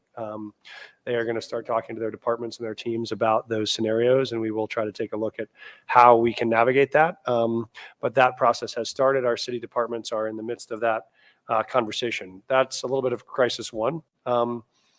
Crisis two is that those 4,800 people in residence means that we have now filled all of the space that we have for sheltering in the city and county. We have filled every single hotel site that we have and the 2 congregate sites that we added. And so we do not have space to add more folks that arrive, nor do we have staff to support them, nor do we have resources to support them to add on new hotels. If we could get someone in Adams County or Aurora or Lakewood to give us a hotel, we would have to add new staffing for those sites. We would have to add new resources for those sites, and we'd have to also add new capacity. And so that is a real challenge for us, which means we are in the scenario where we got 6 buses on Saturday. We only got 1 Sunday, but as we get a new increased volume, we have a lot of suboptimal options, which are either offering everyone onward travel to another location or trying to hope that they have friends or family they can stay with here. But we think we are at a very different tipping point than we've seen any way up to this moment. And we want to both confront the hard truths of how we can make this system work and realize we do not think we have the capacity to keep adding additional services without real help from neighboring jurisdictions, real additional resources, and even deeper cuts into the city budget. Folks, here's what's coming. You've heard it. Denver says they are maxed out. And again, this goes back to something I have been saying ever since I've been on the radio. Denver's crappy policy decisions do not stay in Denver. When they decide not to arrest car thieves or keep them in jail, those car thieves go to adjoining jurisdictions and steal cars. The crappy health decisions that Denver makes flow into every jurisdiction around them. And now we're prepping the battlefield for that exact same thing here. We're tilling the soil. You can hear it in the mayor's voice and in his words. We need help from the adjoining jurisdiction. So hear me out. Denver has declared itself a sanctuary city because Denver gets to make those decisions for itself. It has now become so overwhelmed with the product of that pledge, that commitment, that guess who now has to sop up the mess from that decision?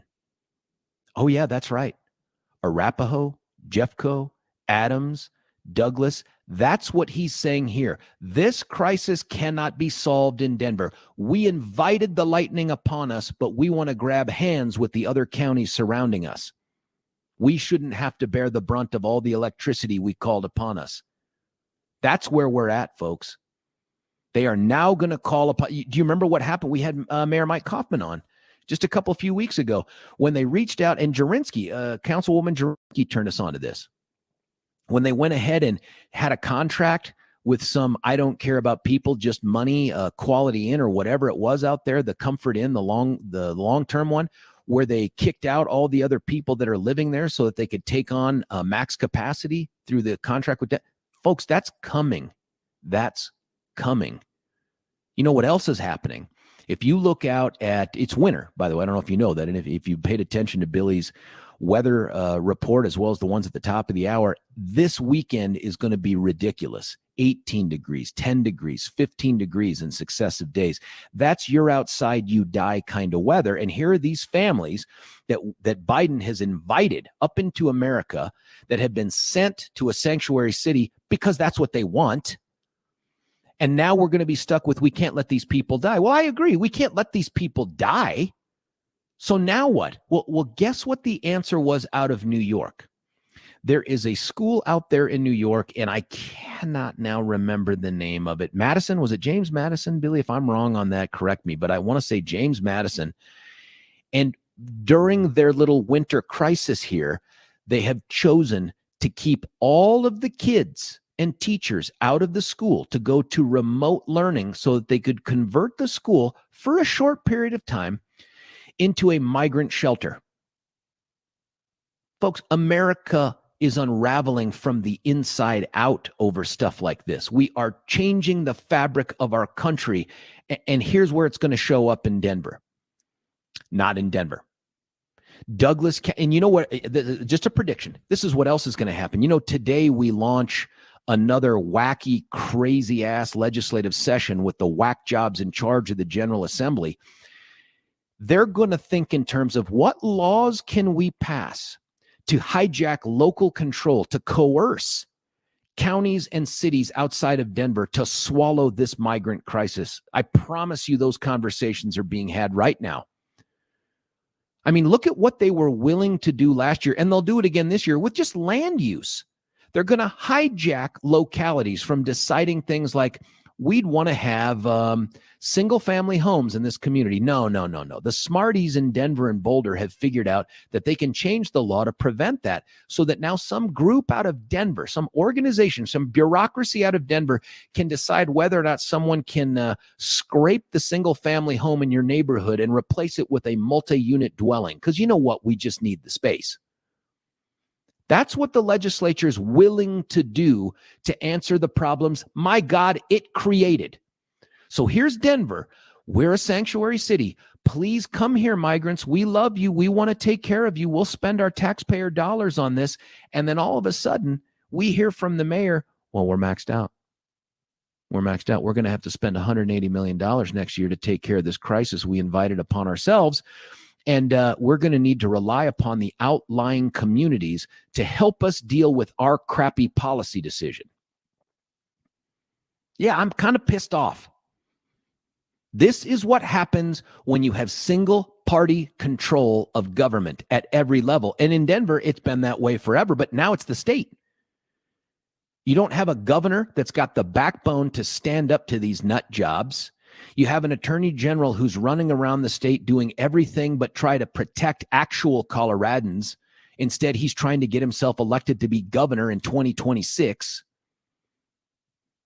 You have a secretary of state who, that's a whole nother 4-hour show. I mean,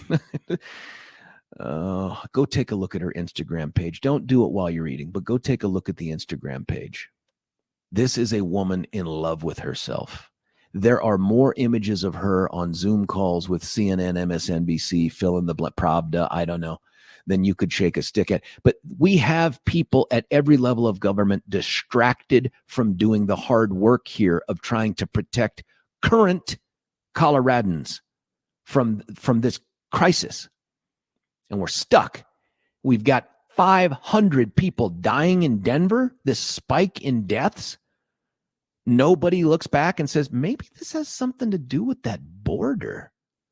I don't know. I could rant all morning, but I don't want to do that. I want to have conversations with you about this. 303-696-1971. What's the fix for this? Let's go right to the phones if he's still there. It's Joe from Arvada.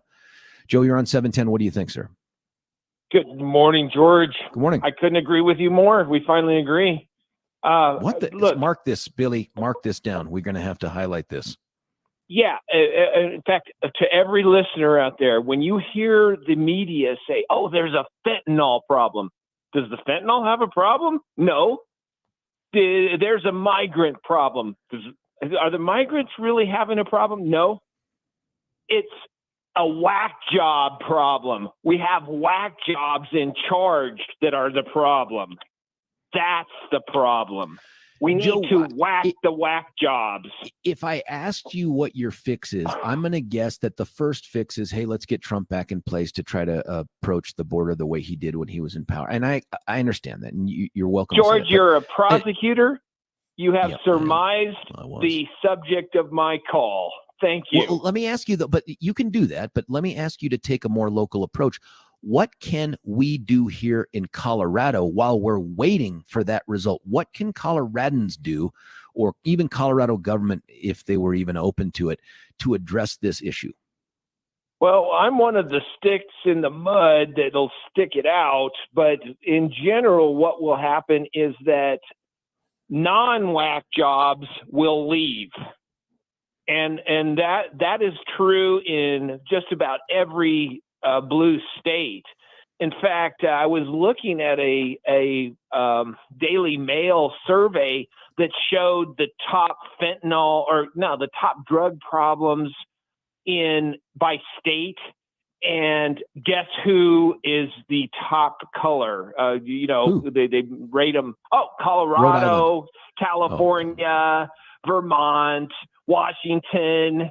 It's like the drug problem per capita is huge here. Now, I would like to see the migrant rate per capita. I would like to see that as well. Anyway, I think with the drug stuff, Joe, one of the things that has to be out there, and I just haven't looked, maybe you'll find this, is that there is a correlation, I predict, between those states that have legalized recreational marijuana and those states that are suffering from some of the biggest overdose issues. That's my best guess. And of course, the marijuana industry will pull its hair out and scream, that's not fair. It's not a gateway drug and it's not related. It's good for you. It makes you taller and better looking or whatever. But I think there's a connection there. And I think that Colorado needs to come to grips with that. Well, I'm sure there's a connection. I do think there are Republicans that are hooked on drugs, yes.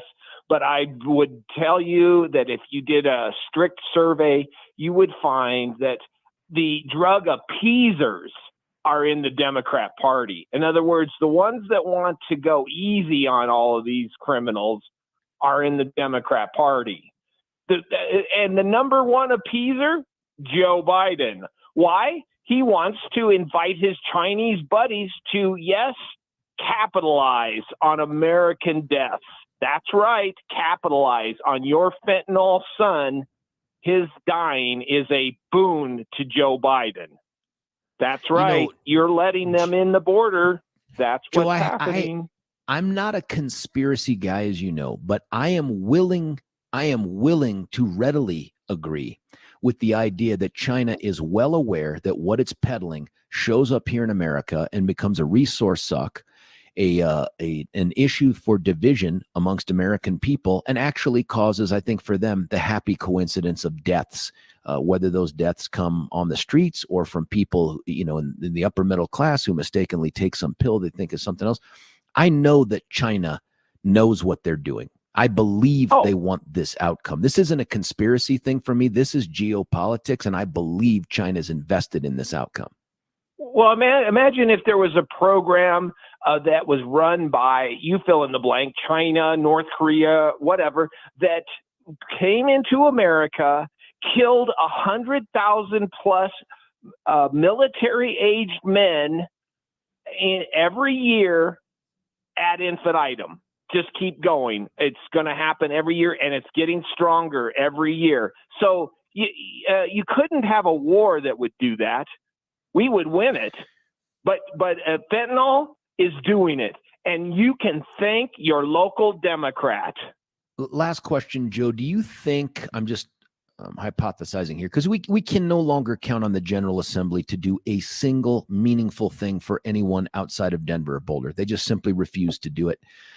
So we'd have to go to the ballot ourselves with a ballot measure. And we've seen how that works. You know what I mean? When we're allowed to put things on the ballot, good things happen, usually, other than the marijuana thing. But let me ask you, if we had a measure on the ballot that said, if you distribute drugs, you will go to prison, no joke, 20 years, no parole eligibility for whatever, 75, 85%. Never happened here. But do you think that Coloradans would, not the General Assembly, not the governor, of course, not the AG, but do you think that the public would support that? Not in the current setup. In other words, yes, the appeaser party, the Democrat Party, is replete here. I mean, come on, let's look at it. It's a traverse back and forth to California. You come here during the summer, you go to California during the winter so you can have your surgery, free surgery, right? I mean, come on. Yeah. I want to believe that Coloradans faced with this crisis, and it's everywhere. This fentanyl thing is not just Denver. It's not just the metro area. I want to believe that if something simple were on the ballot that simply said, you deal drugs, you will go, and the number is less relevant to me than the certainty of the imprisonment. But I want to believe that people would finally say, I'm done. I've had enough. I'm so tired of Democrat-appointed judges letting people off the hook and stay on probation to go out and commit more crimes. I want to arm prosecutors with the tools they need to protect the community. I want to believe they would do that. You and I will, but we're my microcosm, a minute minority. Excuse me. George, if you think that just putting something on the ballot is going to get conservative measures done here in Colorado, that'd be like putting a measure to get rid of Xi in the middle of, their largest city. Do you think it would happen? No, of course not. There's too much pressure from the party to do anything like that, and so it'll just be chopped up. It'll never make it to the ballot. Then if it does get voted on, just like marijuana, they'll say, oh, see, everybody wants fentanyl overdoses. Everybody wants migrants in tents on your street corner. Everybody wants jobs going to people that just cross the border. That's what everybody wants. That's what they said with marijuana. That may be what they say. Joe, listen, thanks for the call today. And I got to say, with the amount of overlap and agreement that we've had, I now question whether or not I've been taking drugs. I give you credit. I said this before, of being a conservative, but I don't give you credit for seeing that the Fed is the FBI is corrupt, that Joe Biden is corrupt through and through, but Donald Trump has really done nothing wrong. Those are the things that you're missing the boat on. Thank you, Joe, for bringing us back to the whole. One last question, since we talked about it in the Six Man. Did you hear this thing where your buddy DJT had an attorney that argued before the appellate court in response to a question that if Trump asked SEAL Team 6 to assassinate a political rival, that short of him being impeached, he would be immune from any sort of criminal prosecution. Did you hear that? I listened to that nonsense yesterday, and what I thought was, what an uber liberal dope for a judge. Oh, Why yeah. would you blame the judge for that? The president's gonna, you know what she should have asked? Did we ask SEAL Team 6 to assassinate John F. Kennedy through the CIA? Did we? No, well, because it seems like we did. Joe, I don't think that's true, but do you agree with the premise of the question, though, that if no matter what Trump or any other president would do in office, unless they were impeached, they'd be immune from criminal prosecution for it? Do you agree with that premise? I agree with this, that hamstringing the presidency with this absurd notion that everything they do has to be run through an attorney. Oh, my God. Then our country will devolve into communism ASAP. Well, it already is. It sounds like you're in agreement with Biden that he's done nothing wrong and he's not a criminal.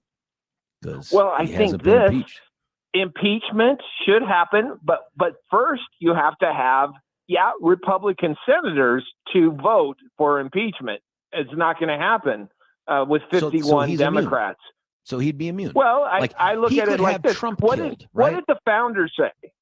They said you have to have a moral electorate, because if it won't, democracy, a democratic republic will not work without moral people. And that's what we have to do as a society, is move back to morality. You can't enforce that through legislation, but Joe, you have very obviously avoided the question. And that is, no matter what Joe Biden does in office, unless he is successfully impeached and convicted by the Senate, he is immune from any sort of legal action. You agree? Well, I think we all know that Joe has a limited time left. Dude, all you have to say is yes or no, man. All you have to say is yes or no. I don't think that Joe Biden should be prosecuted for making some decision that, yes, he can hang his coat on was for the best interest of the country of America. What he should be prosecuted for is bribery from the Chinese going into his bank account. That's right, dude. Bribery. He's immune. He's immune. No, bribery is a high crime according to the Constitution. I'm sorry, but if he's not impeached, where he should be prosecuted. But he should be he's not impeached. Yes, he should be tried for treason after he can't be. After he is prosecuted Joe, in the Senate. He can't be. That's the purpose of the question. Trump's lawyer said, unless he's impeached and convicted, that's right, he cannot be criminally prosecuted. That's it. That's so there why will be no treason. He should be impeached in the Senate. Yeah, it should be, but it's not going to happen. It's not going to happen. Well, how do we do that? We have our senators be moral senators instead of having look at the two nut jobs that we have as senators, Hickenlooper and Michael Bennett, two morons that couldn't prosecute a flea. Well, that neither of them are prosecutors, and I think that Bennett might be an attorney, but I'm almost certain Hickenlooper is not. Joe, I got to cut you loose because we're up against it, but thanks for the wide ranging and up front. I thought, man, we have a great deal of agreement, Joe and I. But then on the back end, Joe was back to being Joe again. It sounds like the standard in Joe's mind is, as long as you control the Senate, as long as your party does, you can pretty much do anything you want. Because Trump's attorneys argued that unless you're impeached and convicted, that means the vote of the Senate, you are immune from any criminal prosecution. So if Joe Biden were to simply hijack the elections, now some of you are like, he already did. I mean, just hear me out. Overtly hijacked the elections and maintained control of the Senate, nothing could be done. There's no way to stop him.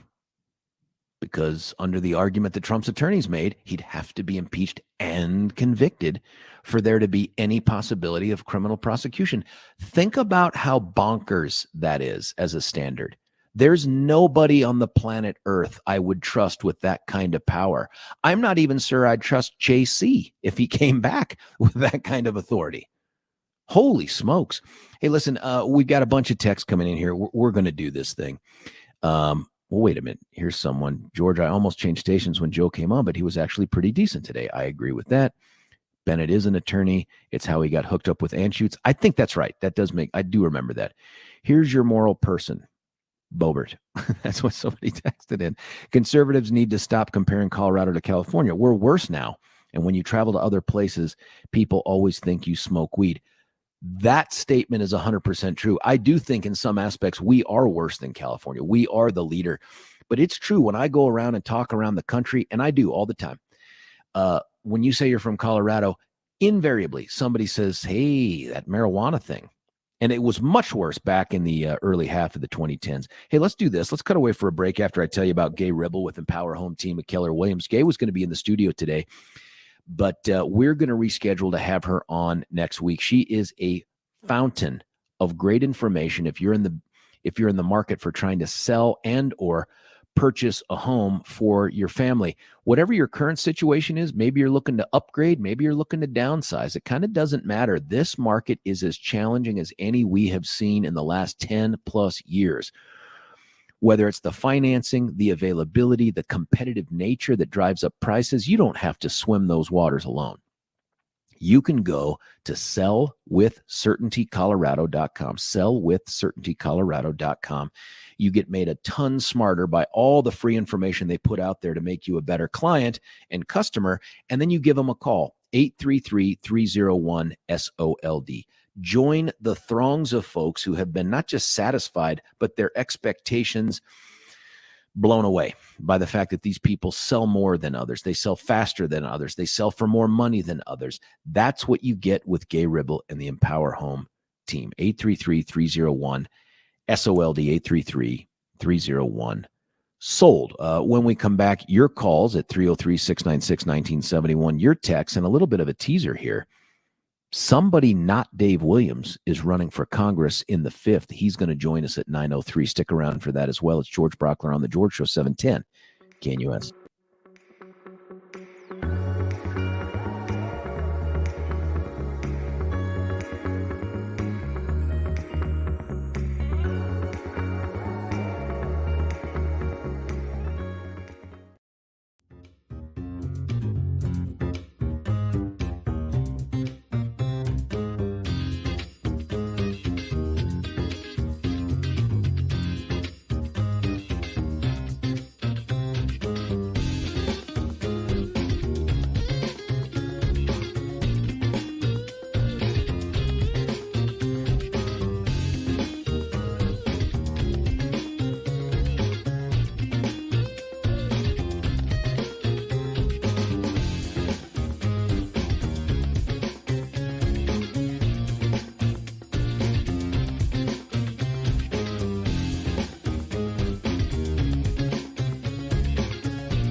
blast from the past. George Brauchler here with you on 710 KNUS. It's the double-digit days already in January the 10th.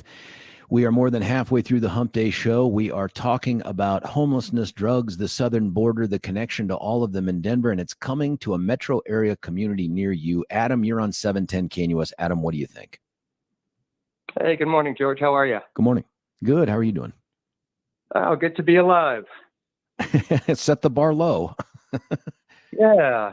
Well, homelessness is interesting, right? There are some good examples from overseas and even here domestically about things that can be done to solve them. Are you familiar with any of these success stories? I don't know about the success stories, but I know that Housing First has failed pretty much everywhere it's been tried. There was a book out there that I've recommended folks, and maybe you've read this one, called San Francisco, and it's written by a guy who came from the left, who was originally looking to do research to prove up Housing First as a solution, and ended up coming away from it like, this is an utter failure. Have you read that one? I am not familiar with that text, but I will try to look into it, put it on my long Tell me list. Tell me what you've discovered in your reading. Well, I found that Finland has essentially solved homelessness. The Austrian socialists of the 1920s and 30s created a tremendously beautiful and successful public housing complex that was the pride and joy of Austria for many decades. How did Finland do it?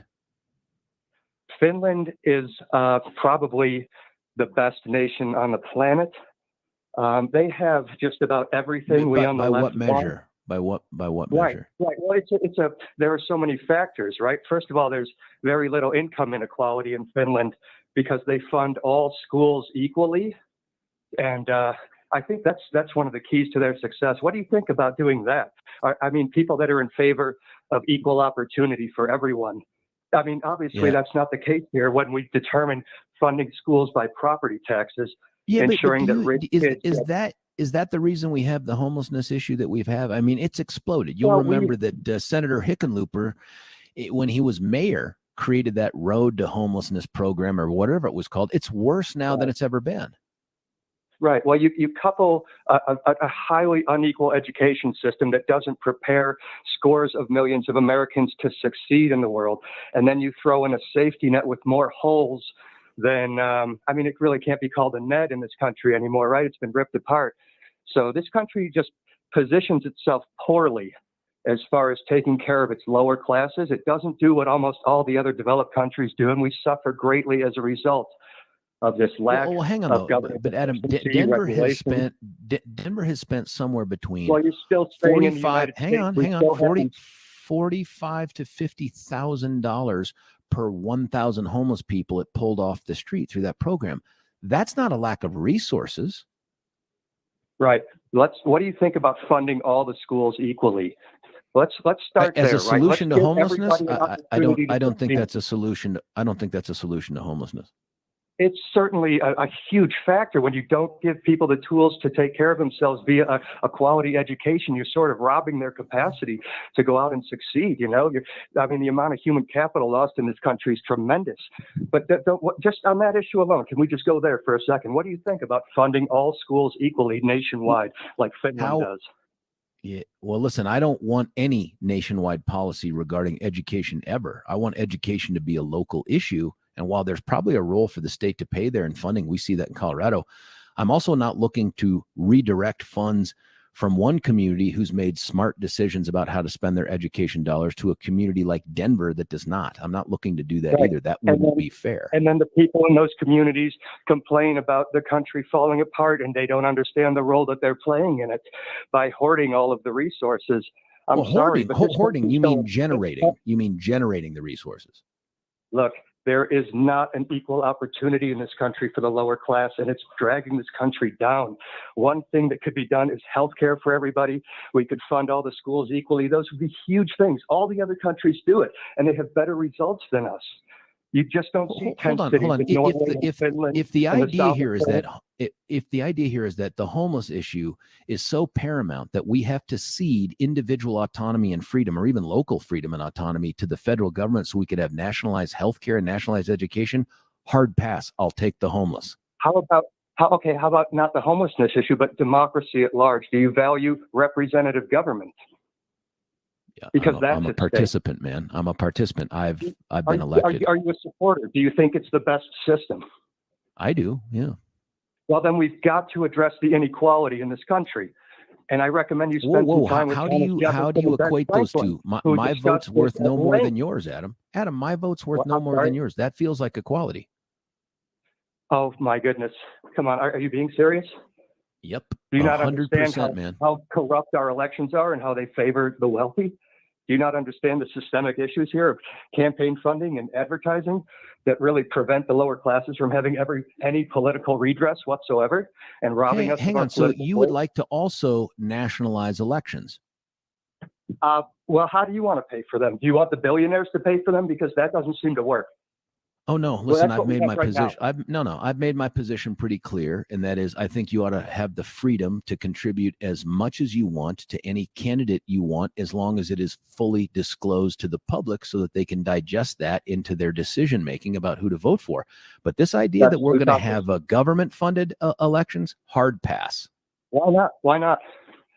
Are you crazy? I don't want my taxpayer dollars going to advance the speech of some whack job just because they got 100 signatures in their community. No, thank you. Okay, well, that probably wouldn't be the bar, but let's go here. Whoever funds elections owns the politicians. If the taxpayers fund the elections, we'll own the politicians. If the oil companies and pharmaceuticals do, like it is now, then they own them. That's a direct line of causation between the corruption of these bribes and the lack of legislation, right? That's why we're paying so much for pharmaceutical drugs, why we pay so much for crappy internet, why we pay more than all these other countries, right? It's because of election funding. Before they get into office, they're corrupt. I'm not opposed to looking. I'm not opposed. No, I'm not opposed to the idea that maybe Finland has something we ought to look at and see if we can adapt it to our culture and our government. But in no way do I ever look over the seas and say, I want to be more like them. I don't do that, because I think America is the bright, shining city upon a hill. I have no interest in being Europe, man. There's already a Europe. I don't want to be it. Okay. How much time have you spent in Finland? 0 That's my days, model country, right? including because today. They have the best education system on the planet, right? And that to me is everything. If you're going to have a representative democratic system, number one, you have to educate the people. And we don't do that here. And we see the results. This country is falling apart, and it's all your libertarian. Hold on. People that share your people that share your Adam, people that share your ideology are in control of the education system in Denver. What are they doing wrong? That's not true. Well, actually, I don't know about Denver, but nationwide, corporations control the education system, and you can pick up any textbook and verify that. Labor history gone. The true story of the founding of the nation gone. Most leftist ideas gone. We've always been censored. Hold on. Right how now, about the DEI stuff that gets dumped on kids? The genocide in Gaza right now. People are being fired from Harvard. Students are being doxxed. Like it's insane. Hold on. Do you think that Claudine Gay got fired because she spoke out about the genocide in Gaza? Because that's not what I read. Well, she didn't speak out about the genocide in Gaza. But there is an attack on higher education by the right, because you guys have undermined all of the other institutions of leftist power. The socialist and communist parties of the 30s, you got rid of. The unions, you've decimated the unions. And now you're going after college because that's the last bastion left in power. You know, I'm not stupid. I understand what the game is. Hold on, here. Adam, are you suggesting that Claudine Gay should not have been encouraged to resign based on her plagiarism? I'm suggesting that there is a right-wing witch hunt against higher education because of political reasons. There be witches, man. That's the problem. Is there are witches. It's not like they're made up. Like she is a plagiarist. She is a repeated. She's a repeated and historic plagiarist. What do you do with that person when they're at the head of a 388-year-old organization? Do you think the right is engaged in a concerted attack on higher education right now? I think the right is visiting upon higher education a level of scrutiny that it has avoided from the left and the leftist media for decades, and it's long overdue. What are the centers of leftist power in this country? Where is leftist power centered anymore? The unions have been decimated, right? You could look at the General Assembly. You can look at our General Assembly.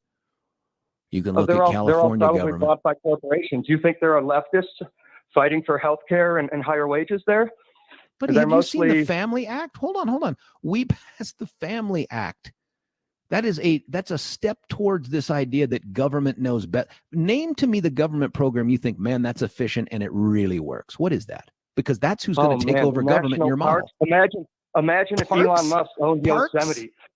Yeah, national parks. We had to take the state park system and combine it with wildlife because it was unsuccessful as a standalone venture. We needed to take hunters as we try to eradicate them and get them to help pay for the park system.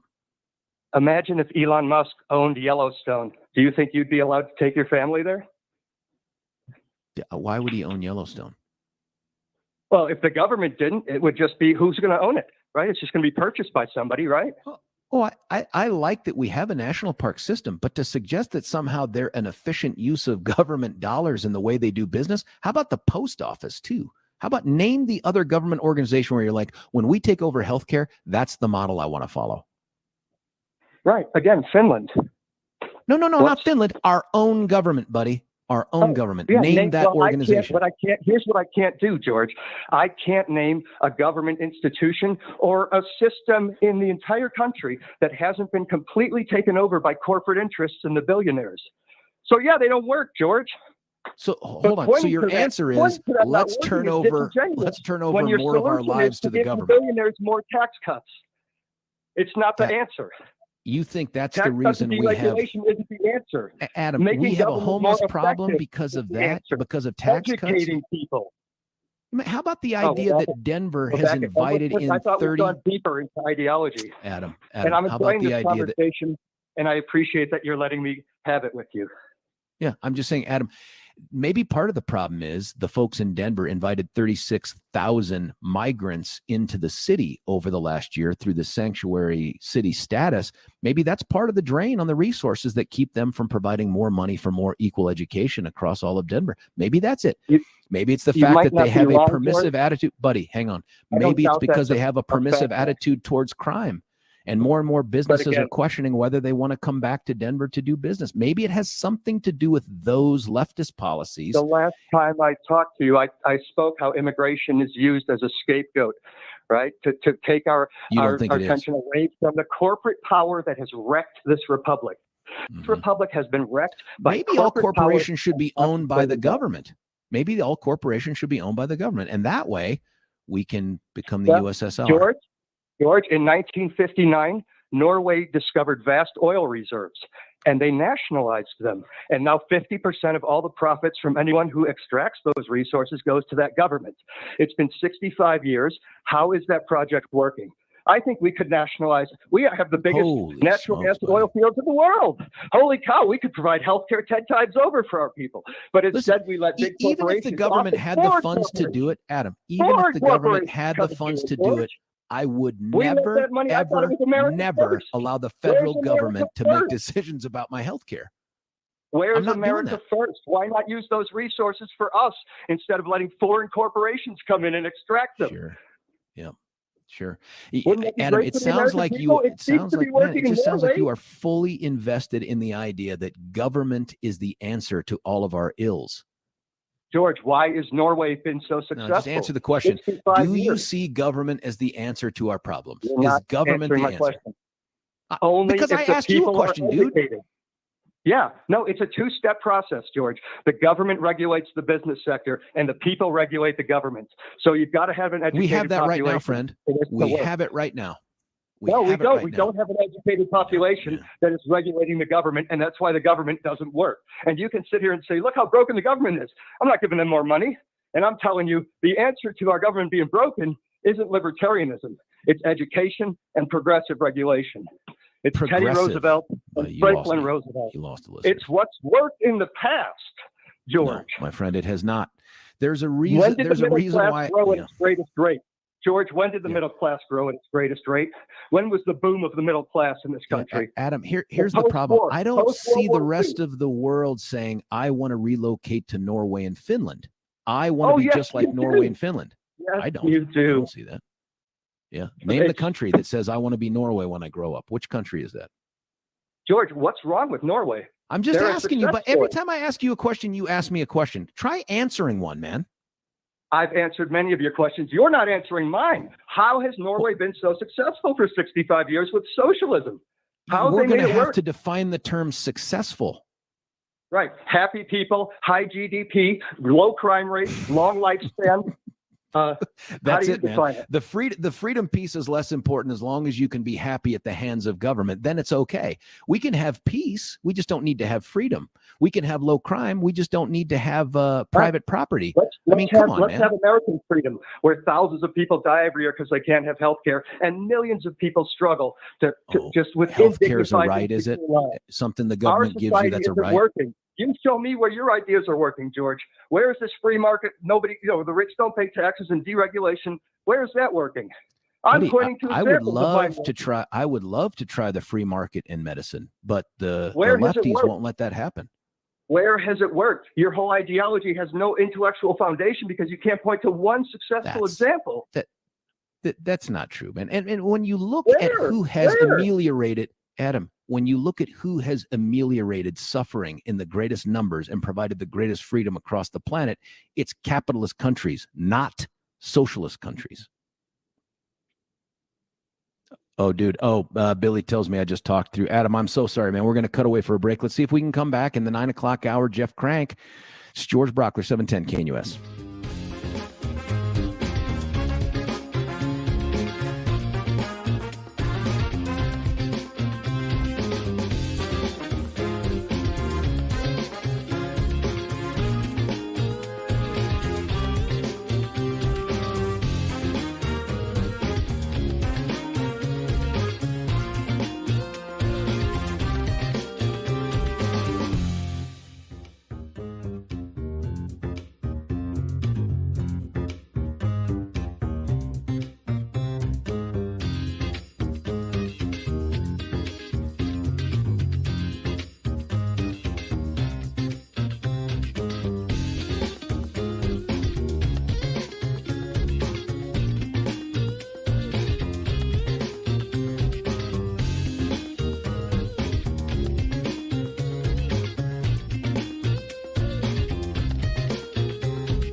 George Brauchler back with you here, 710 KNUS. My thanks to Adam for that extended conversation. I think it started initially with the discussion of the homelessness thing, but then it spiraled quickly into why bigger government is better and freedom sucks, because when there's freedom, there's inequality, and inequality is the only goal worth achieving. I disagree. Hey, listen, we're going to change gears a little bit here. Guys running for Congress against Dave Williams for that Lamborn seat's named Jeff Crank, going to join us at 9:03. Stick around. It's George Brauchler, 710 KNUS.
George Brauchler back with you here, 710 KNUS. 3 of 4 hours down. This one's going to be a barn burner as well. Before we get into our special VIP caller on the line here, I want to tell you about Ultra Cur. That is this curcumin-based, all-natural, patented supplement that you can only get through, well, I guess you could go to the website at getultranow.com, but only get at your natural grocers. You go get a free 3-day trial amount of this stuff, a supply of it. They'll give you one more 3-day supply, by the way, for a loved one to get them to enjoy the benefits of this as well.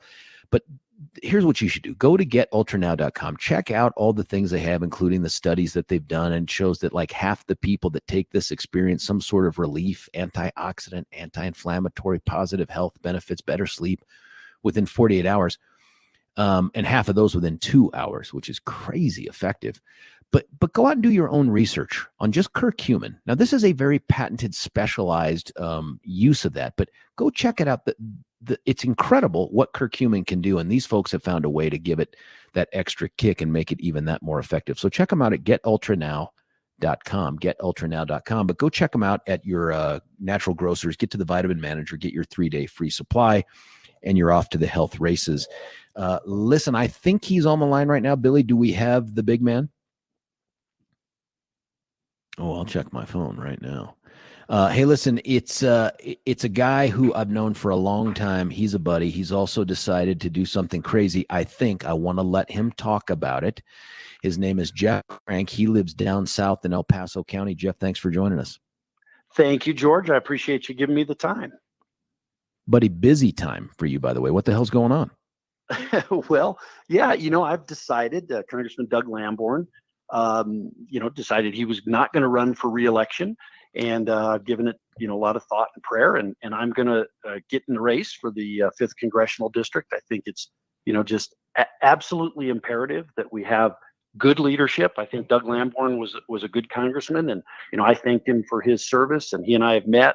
We're very good friends, but moving forward, we've got to make sure that we have good, solid, conservative leadership in Colorado and in the 5th Congressional District. And we've got to rebuild a Republican Party so that we are out there helping win and defeat Democrats rather than fighting Republicans. Well, that's an important point. And Jeff, by way of introduction, folks probably remember you as a longtime radio guy with the second best radio show in Colorado, but you've got a history before that, man. Yeah. Well, first of all, might be the second best radio, but I had the best theme song. Don't forget that, Brauchler. You did. You have.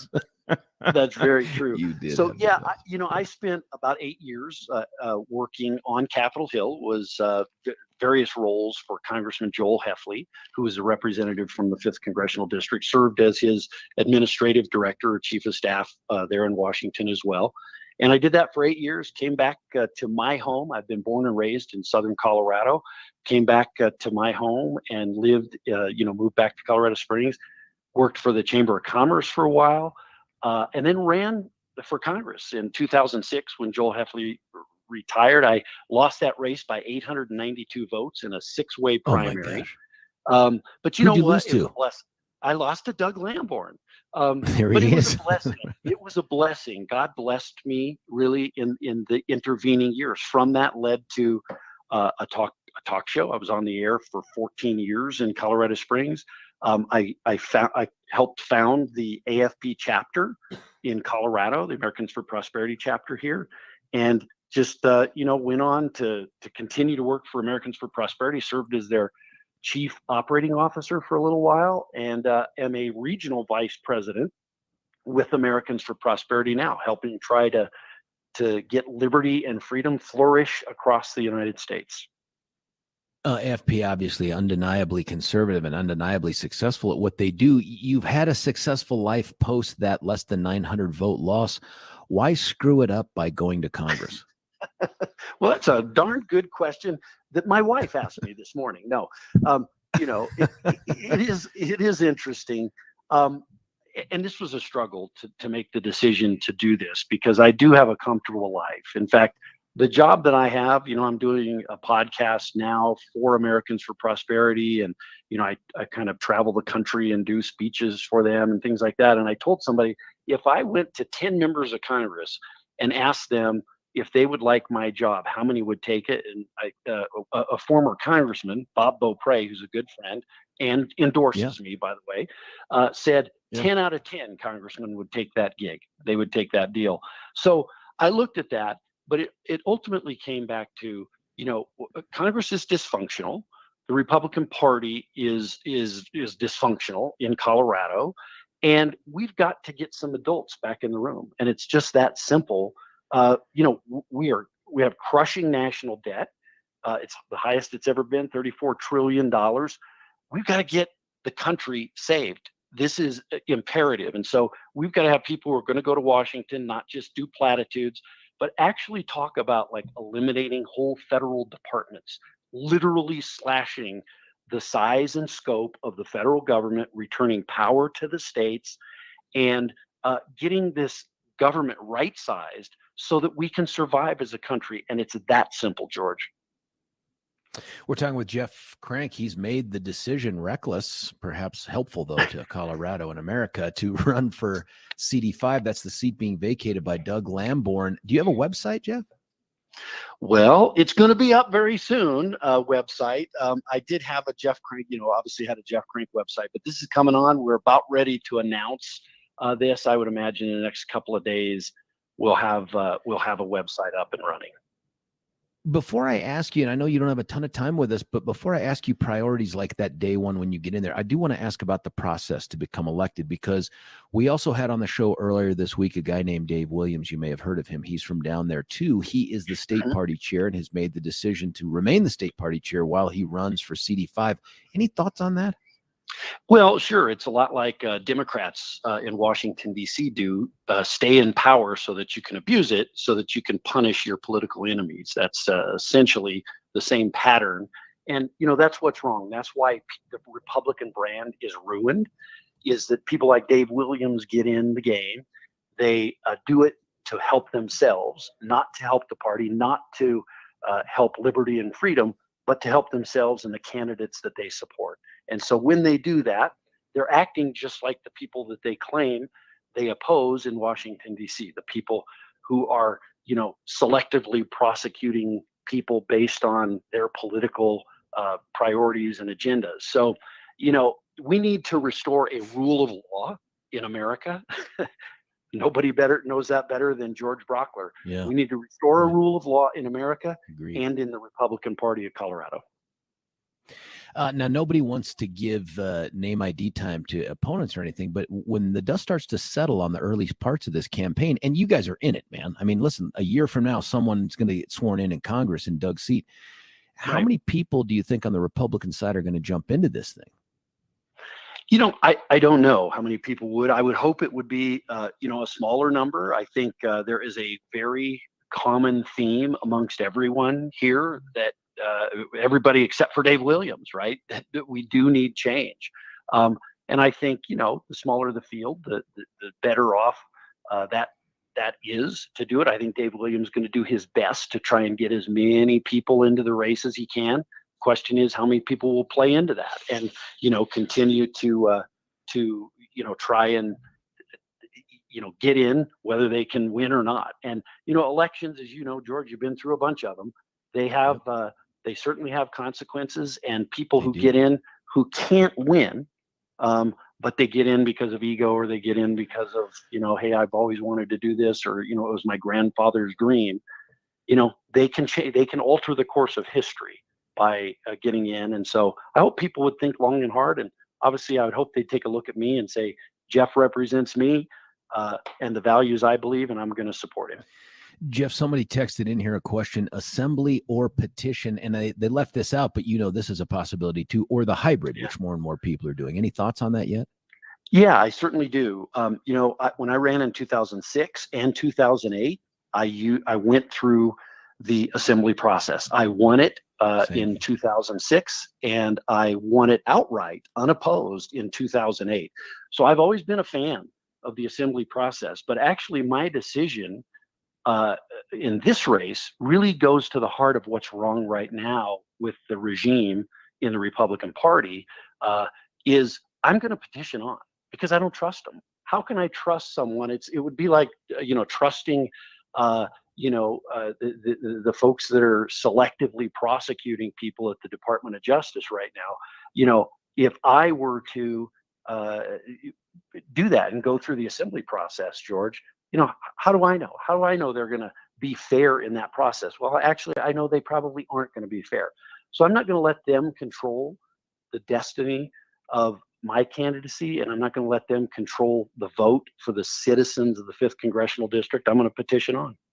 It's interesting that you bring it up that way. More and more people that I have talked to have registered skepticism about the upcoming assembly process based on the recent rule changes. And even the decision by Dave has made some people say, why am I going through this process if this is just about a handful of people in the party picking their favorites in a primary?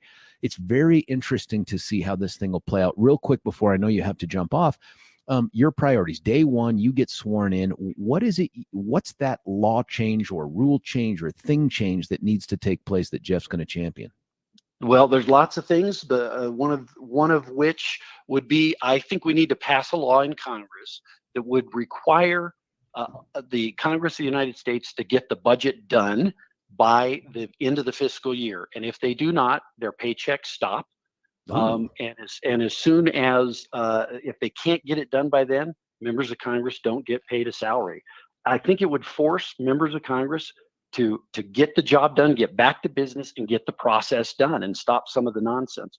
In addition, I'd get after eliminating whole federal departments. We need to get rid of the Federal Department of Education. We need to get rid of the IRS. We need to rip it out by its roots and throw it away and have a new tax system.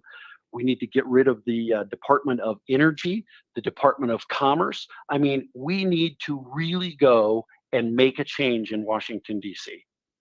Those are huge. I wish I had the time to explore more of that with you, but I'm hopeful you'll come back on here in the very near future and we can continue this conversation. George, anytime you want me, you just give me a call and I'll be there. Jeff Crank, thanks, my friend, for jumping on. Jeff Crank, he is jumping into the vacancy created by Doug Lamborn's announcement that he's going to retire at the end of this term. That election is November. The primary is June. The assembly takes place, I think, before that. They're already parachuting into a race that is underway. I mean, this thing is full bore. It's not even a year before the general election. Jeff Crank joining Dave Williams. And I don't know who else yet. And if you guys are out there listening and you know of someone else that's running in CD5, a legit candidate, I'd love to have them on to have this conversation as well. It's just too important to let this be haggled out on social media. Let's talk about it right here by the water cooler where you and I are. I am intrigued. First off, what did you hear? What did you think? I've got some texts in here, but what are your thoughts on that? 303-696-1971. We've now had Dave Williams on. We've had Jeff Crank on. Don't know if anyone else will join. I had mentioned that I thought Wayne Williams was in, but he'd said, no, I'm just exploring. We know Rose is not running. I don't know who else might jump into this thing, but when we have the conversation, I'm glad someone asked on text here, petition or assembly. And remember, there's that third process. Jeff has come out and said, I am an assembly guy, but I don't trust the assembly based on the rule changes, the things that have happened. I mean, if you've got the head of the state party remaining as the head of the state party while they run for the office that Jeff's running for, I don't know. I mean, what do you think about that? Do you share that skepticism? I've thought about it myself. I've always been an assembly guy. I've never made it to the general election ballot other than by General Assembly, both times for DA and once as the Republican nominee for Attorney General. It's hard to imagine getting onto the ballot without the Assembly, but I get it, man. If you thought that the system was tilted in favor of the people in charge and who their hand-picked choices are, because now you get this, you now know that county chairs and the state leadership can weigh in during a primary and endorse a candidate of their choice just by virtue of which way they access the ballot. That's really, really interesting. 303-696-1971. Hang on here. Got a text here that Bob Gardner is running. Well, I want to get Bob on. Bob's an old military guy and a JAG dude, and I've worked with Bob for years. He'd be another great conversation to have. Another one saying Bob Gardner has announced.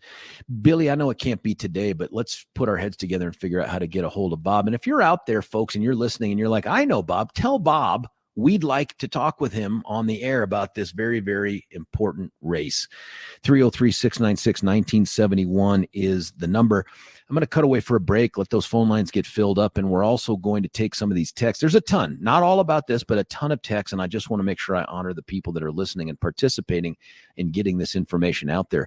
But I am intrigued by what, if you're a participant in grassroots Republican politics, or you're a Republican at all, what do you think about the decision to avoid the assembly and go through the petition process?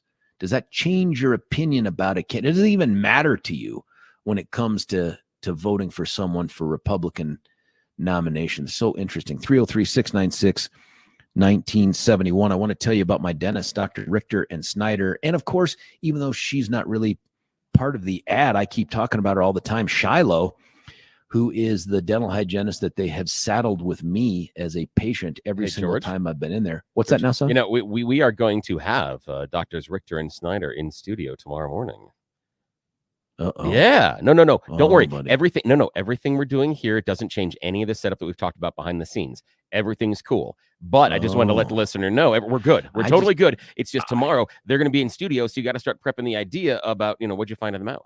Well, that's, as folks know, when we have Doctors Richter and Snyder in studio, invariably it turns into strangest thing you've pulled out of a mouth, that kind of thing. And they always have a story that, one, makes you cringe, but two, makes you think maybe my teeth aren't that bad.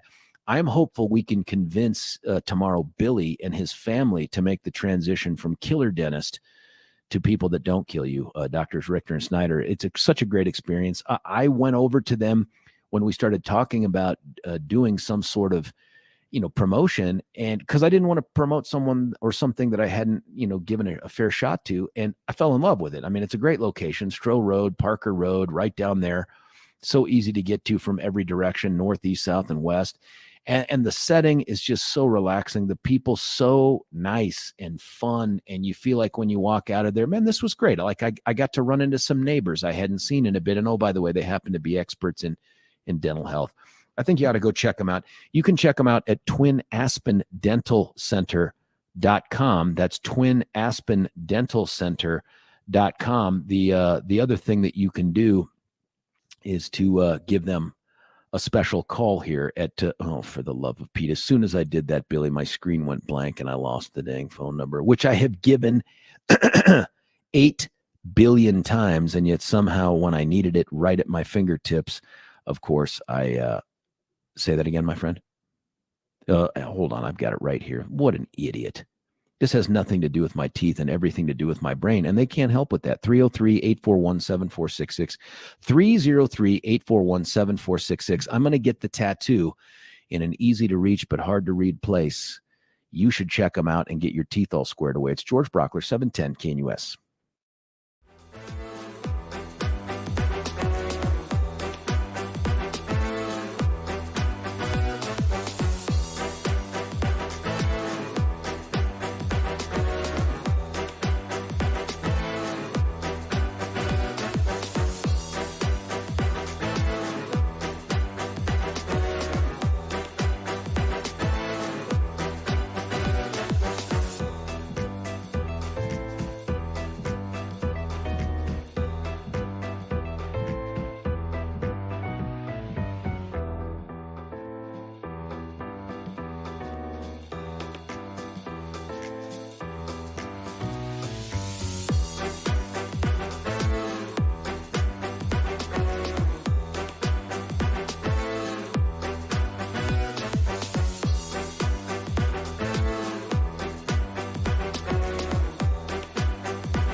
Little U2 right here on 710 KNUS. George Brauchler with The George Show. My thanks to Jeff Crank, candidate for CD5, also former radio guy for like 14 years. I was on his show a handful of times. Great conservative dude. Still, I don't know what the title is, Grand Poobah, Executive Commodore or something of AFP out there fighting all those good libertarian conservative economic policies for them. But we've heard Bob Gardner is running as well. And Bob, we're going to have him on the show, man. I've worked with Bob for years in the legislature on stuff. Dude knows stuff. Let's do this. Let me tell you about advanced hair restoration for just a moment. Not that any of these candidates need it. I think that Dave and Bob and Jeff all have their good hair. But if you're the person that looks in the mirror in 2024 and says, I just wish I could keep my hair from thinning and falling out, or this bald spot on the back of my head, man, it just makes me want to wear a beanie or a hat all the time. You have options, man. You can just suck it up and move on like so many men do. And there's nothing wrong with that. But you have an opportunity to do something different. You have an opportunity to reclaim that youthful look and all the confidence that comes with it by just reaching out to our friend Dr. Tanya Pauls at Advanced Hair Restoration. You can reach her at 720-459-HAIR, HAIR, the thing on your head, not the rabbit, 720-459-HAIR. And you can do what so many men have done. The thing is that people that have had this procedure, you see them every single day in your life and you just don't know it. Nobody's wearing the t-shirt, although I think Tanya would love this, that says, hey, look up top. This is all because of Advanced Hair Restoration. Check them out at advancedhair.com, advancedhair.com. They'll give you $250 off if you call today and 250 free hair grafts. That's advancedhair.com. Let's get right to the phone lines. We've got Frank from Evergreen. You're on 710. Frank, what do you think? Hey, George. Over the holidays. You're such a nice guy, man. I mean, I tell you, I'm not sure how to deal with guys like you because, you know, I mean, I feel like you slid backwards a bit over the holidays on this. What happened? Well, here's the thing is that, you know, I mean, I listen to you badmouth everything Biden does, and that's good. And I listen to you also badmouth everything about Trump. And Trump is the only guy that's got a shot at fixing the stuff that Biden's doing. I'm trying to figure out when you're going to wake up to the reality that people like Joe and I live in. I don't think you finally understand. You understand it yet. Frank, before we get to the homelessness part of this, because before we get to the homelessness part, which I think you called in to talk about, though, let me say this: isn't it fair to be critical of people regardless of political affiliation or whether we think they're, the savior or not? Humans are always in conflict. And when, the fairness thing, I don't know, that's something that what's her name, I didn't forget her name now, from Denver, you say, it's not fair. There is no fairness, dude. We're in a war for our culture right now. And Joe, I wish you put Joe on the payroll because I could listen to him every single day talk to you. It's nice. It's nice that Frank, you guys. You'd be surprised how many texts come in that say the opposite. Like, we'll pay really? you well, to not put Joe you have on. to cater to your people because you got to make your advertising money. I get that, and I'm not against that. Capitalism is good, but here's the thing: is you are a transactional Republican, and what I mean by that is what does that mean? You're interested in that. You're perfect. Yeah, you're perfectly happy. Getting a Supreme Court justice every now and then saying, okay, go ahead and crush as many babies' heads as you want to. You're not, well, hold on. Even though you where don't, did that even come though from, Frank? I've never been pro-abortion at all costs. What are you talking about? I know you haven't been, and you didn't let me finish because what I'm saying is that I know in your heart of hearts you agree that is a bad thing to crush babies' heads, but again, as a transactional Republican, you'll take a Supreme Court justice every now and then say, okay, fine, crush babies' heads. We'll deal with that later. That's not where we're at today in the world. The world is going to heck in a handbasket. We're on the precipice of World War. We're already in World War III. World War IV is about to start. And we got problems, dude. I mean, and you're kind of, like whistling past the cemetery, for lack of a better way of saying it. Well, give me an example. I love you, man. I love you. Hold on, Frank. Give me an example of a position that I've taken that somehow makes me transactional as opposed to principled? I just said it. You said to me one time, we were talking, this is a few months back now, that, well, if it's just 5%, that's okay, right? I mean, I thought that's what you said. I've never said that. What I've said is, yeah, you did. And I've said this in the past. No, I've said that if the options are things as they are now, or we could reduce it down to just 5%, what would you choose? And only a fool would say, hey, I'm going to continue to allow abortion unadulterated until I can eradicate all of it. No, not the transactional Republican would say that. You are officially a rhino now, because the definition of rhino has changed. What? Rhinos used to be you're not conservative enough. Now it's you're not MAGA enough. We need wholesale change. And it doesn't matter how we get to that change, is what you're saying. What I'm saying is it won't matter, because the change, the demand for that change is not going away. I'm not going to last forever, so I'll be gone someday. It'll go away from me. But when you got 80 plus million people demanding this change right now, it ain't going away. We got, Yeah, but you had more than 80 million saying no thank you to that demanded change. You got more than 80 million saying yes please too. Yeah, so I know, but listen, this is how the election system works. Majority wins, right? Like who has the most votes even. But let me ask you, Frank, what about the idea that there's principled Republicans and those principles don't change regardless of who the personality is? Hang on. Or a relativist Republican, which is someone who's willing to say, I realize this person doesn't espouse my views, hasn't lived his life the way I would agree with, but because he is a Republican, I'm going to support him in this role. And the example I would give you would be DJT, right? Like, George, this is a guy who advocated for tariffs. Is that Republican? George. Let me try again. The Communist Party of America. I'd be happy if you just answered the question. Does not care what you think. They don't care what I think. They don't care what we think. I can't hear what the question is. What's that? I couldn't hear the question. I'm sorry. The Communist Party of America does not care what we think. Does not care what you think. Does not care what I think. They want power so they can get men and women competing in sports and showering together in high schools. They want they literally do not care what you think. And you're still thinking in your nice guy George that you can manage these people. You cannot. They've gone over the top. I don't think that's not it, Frank. The difference is I have a set of principles that I'm going to be guided by, especially when it comes to the use of government power. Hang on, Frank. And I'm not willing to bend a knee to any other individual, whether I think that they're the Jesus of politics or not. So when a guy has an attorney advocate for a court of appeals before them that a president can do anything they want with absolute criminal impunity unless they've been impeached and convicted for it, you've lost me. That is not a principle I adhere to. I couldn't agree with you more, George, but you know what? That's a peace and prosperity issue. We're in war right now. The Democrats, I call them Democrats. That's the relativist speaking, Frank. That's the relativist speaking. You're saying the rules apply when we're winning. The communists do not think we need a two-party system. They think all we need is the communists.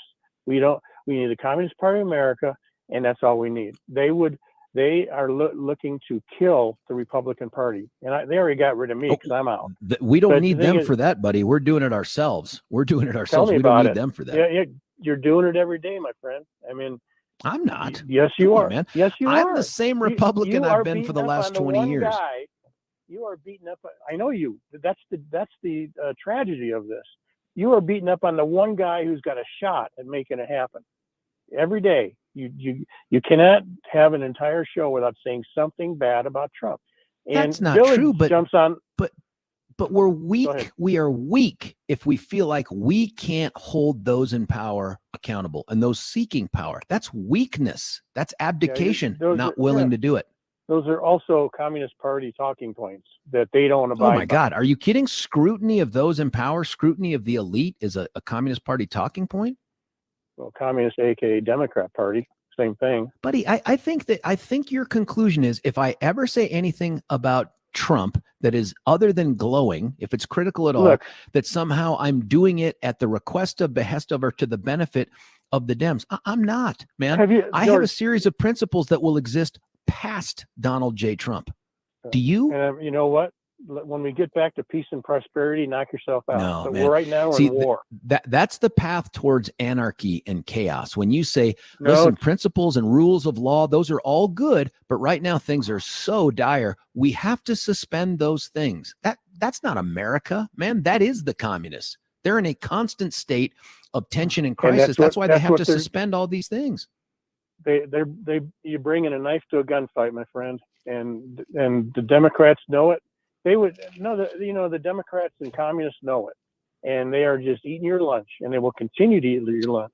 They would reelect Bill Clinton today, even though they know that he raped 3 women that we know of. I don't think they'd reelect him, man. I don't think he could win the nomination. Would.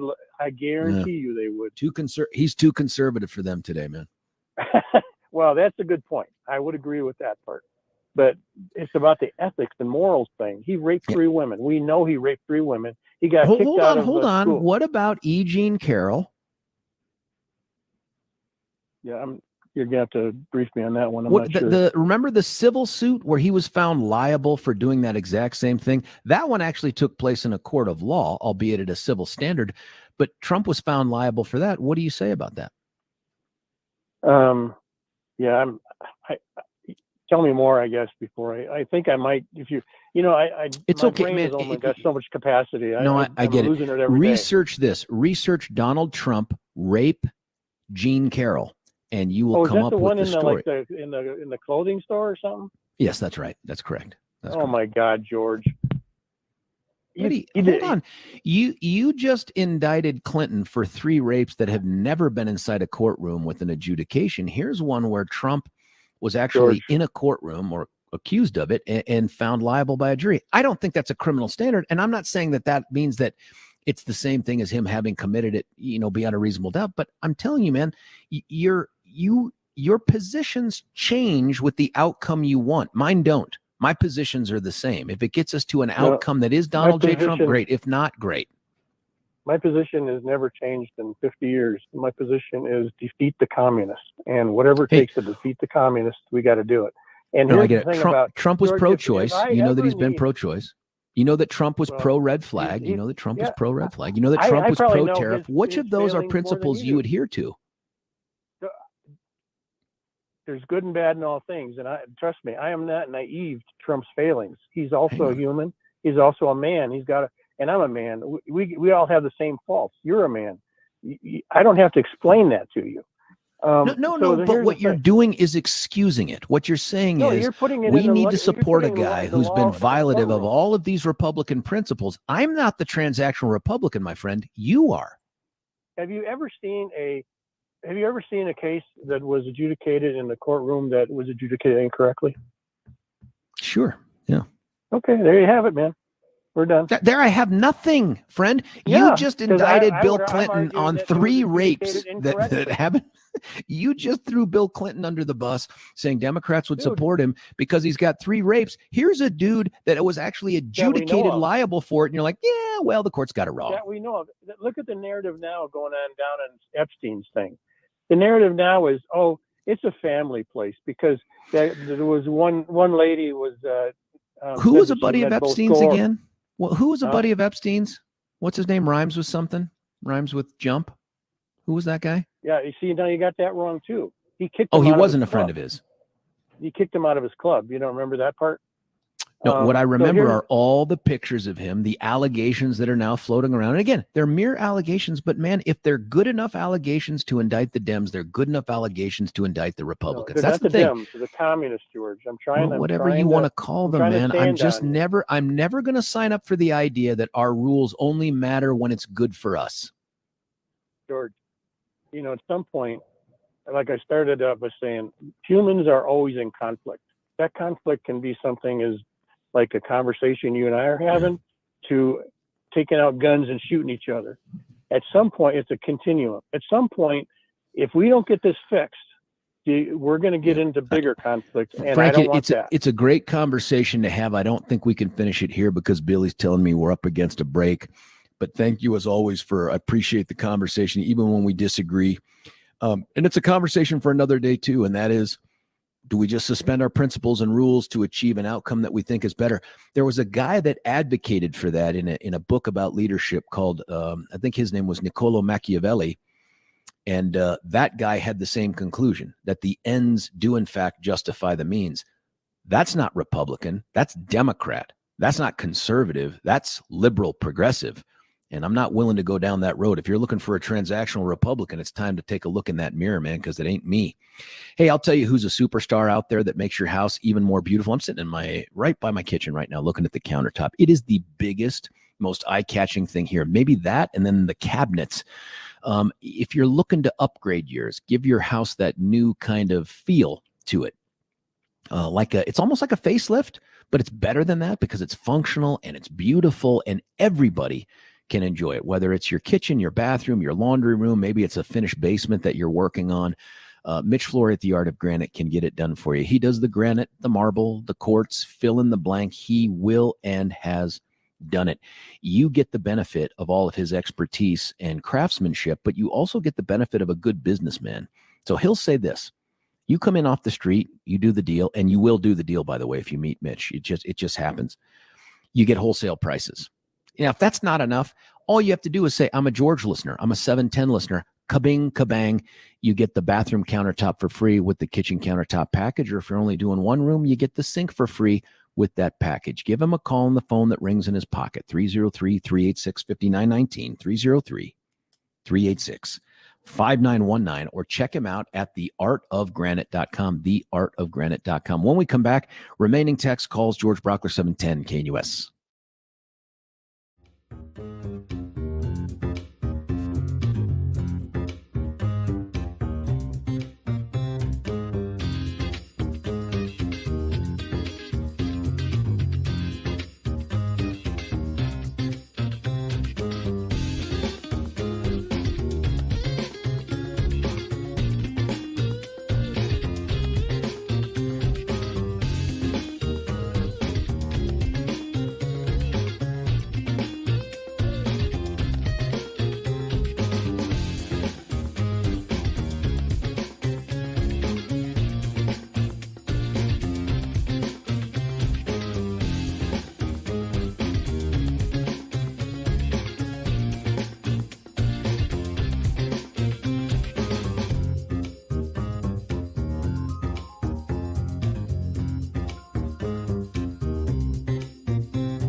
George Brauchler back with you here, 710 KNUS, reaching that final segment. Before I get to Marty and others at 303-696-1971, can I pretty please with You're Gonna Love This on top?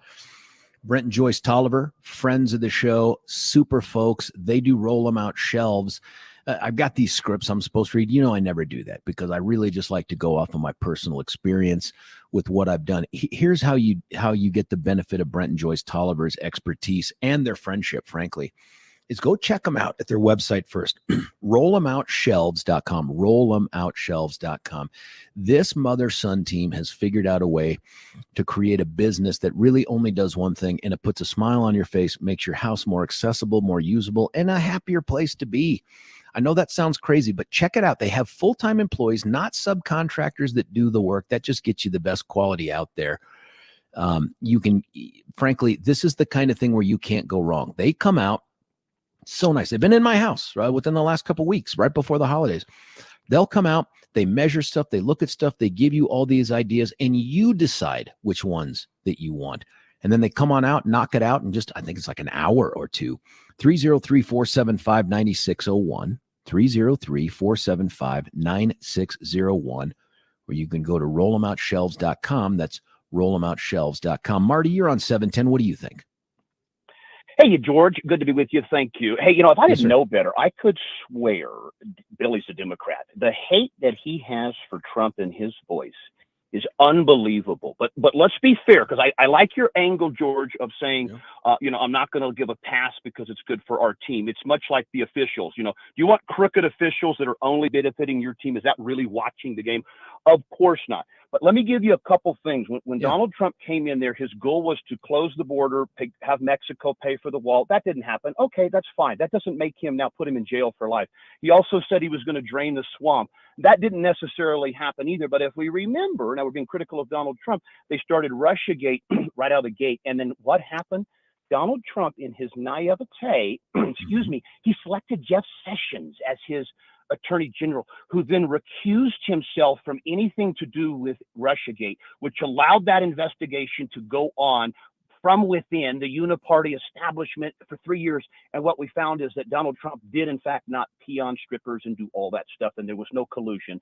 And so we found it was not true. And so we're stuck with a sense of urgency. And your caller before the break, he was very good, because what he's saying is that the left threw out the rules, morals, ethics a long time ago. But tell me, is that knife to a gunfight is true? I'm glad you're calling to bring this up. Is that then the gatekeeper for our commitment to principles, rules, morality, is whatever they do? No, but it is a sense of, okay, guys, the enemy is for real and the time is now. Because you have to understand, it's not just the results of what they want, the abortions in the delivery room and the disgusting nature of crime on our street. And there's a host on this show that says mail-in votes are working in Colorado as Colorado deteriorates into one of the most crime-ridden, at least Denver, cities on the planet. And the listener is saying out there, they say, well, who's going to step up and counter that for us? And they know Nikki Haley, Ron DeSantis, and the clowns that are still doing this don't have 80, 90, 100 million fans out there. And so people are scratching their heads to say, if you're a conservative Christian and you have just the two choices, George. I mean, I'd love this idea of multiple parties, but you don't have that. You can pick Joe Biden or Donald Trump. Well, hold on. That's not accurate, because you can choose. It's not? Okay, go ahead. Ron DeSantis. Hold on. You can choose Ron DeSantis, Nikki Haley, Vivek, or Donald Trump. So you have those choices before you get to the final two. Well, but let's make sure, though, you also have a chance to win the lottery this weekend. They're just not very good chances. We cannot suggest that Ron DeSantis has the 100 million votes out there. 90. No, but you have a vote. So what would you do? Okay. Are you going to vote for Trump because you believe in everything that he does, or are you going to vote for someone else but you think it's questionable, some of the decisions and motivations he has? I'm going to vote for Trump, but guess what? I'm not looking for Trump as a role model to be my dad or to how to be a husband. He's been divorced 3 times. I know he's cheated on his wife. I'm not signing up for Donald Trump because I want him to lead me in all of my thinking. I want somebody who doesn't give a damn about Washington, D.C., that is now pissed because of what they did to him and is willing to push back on behalf of the American people, because the trajectory is wrong.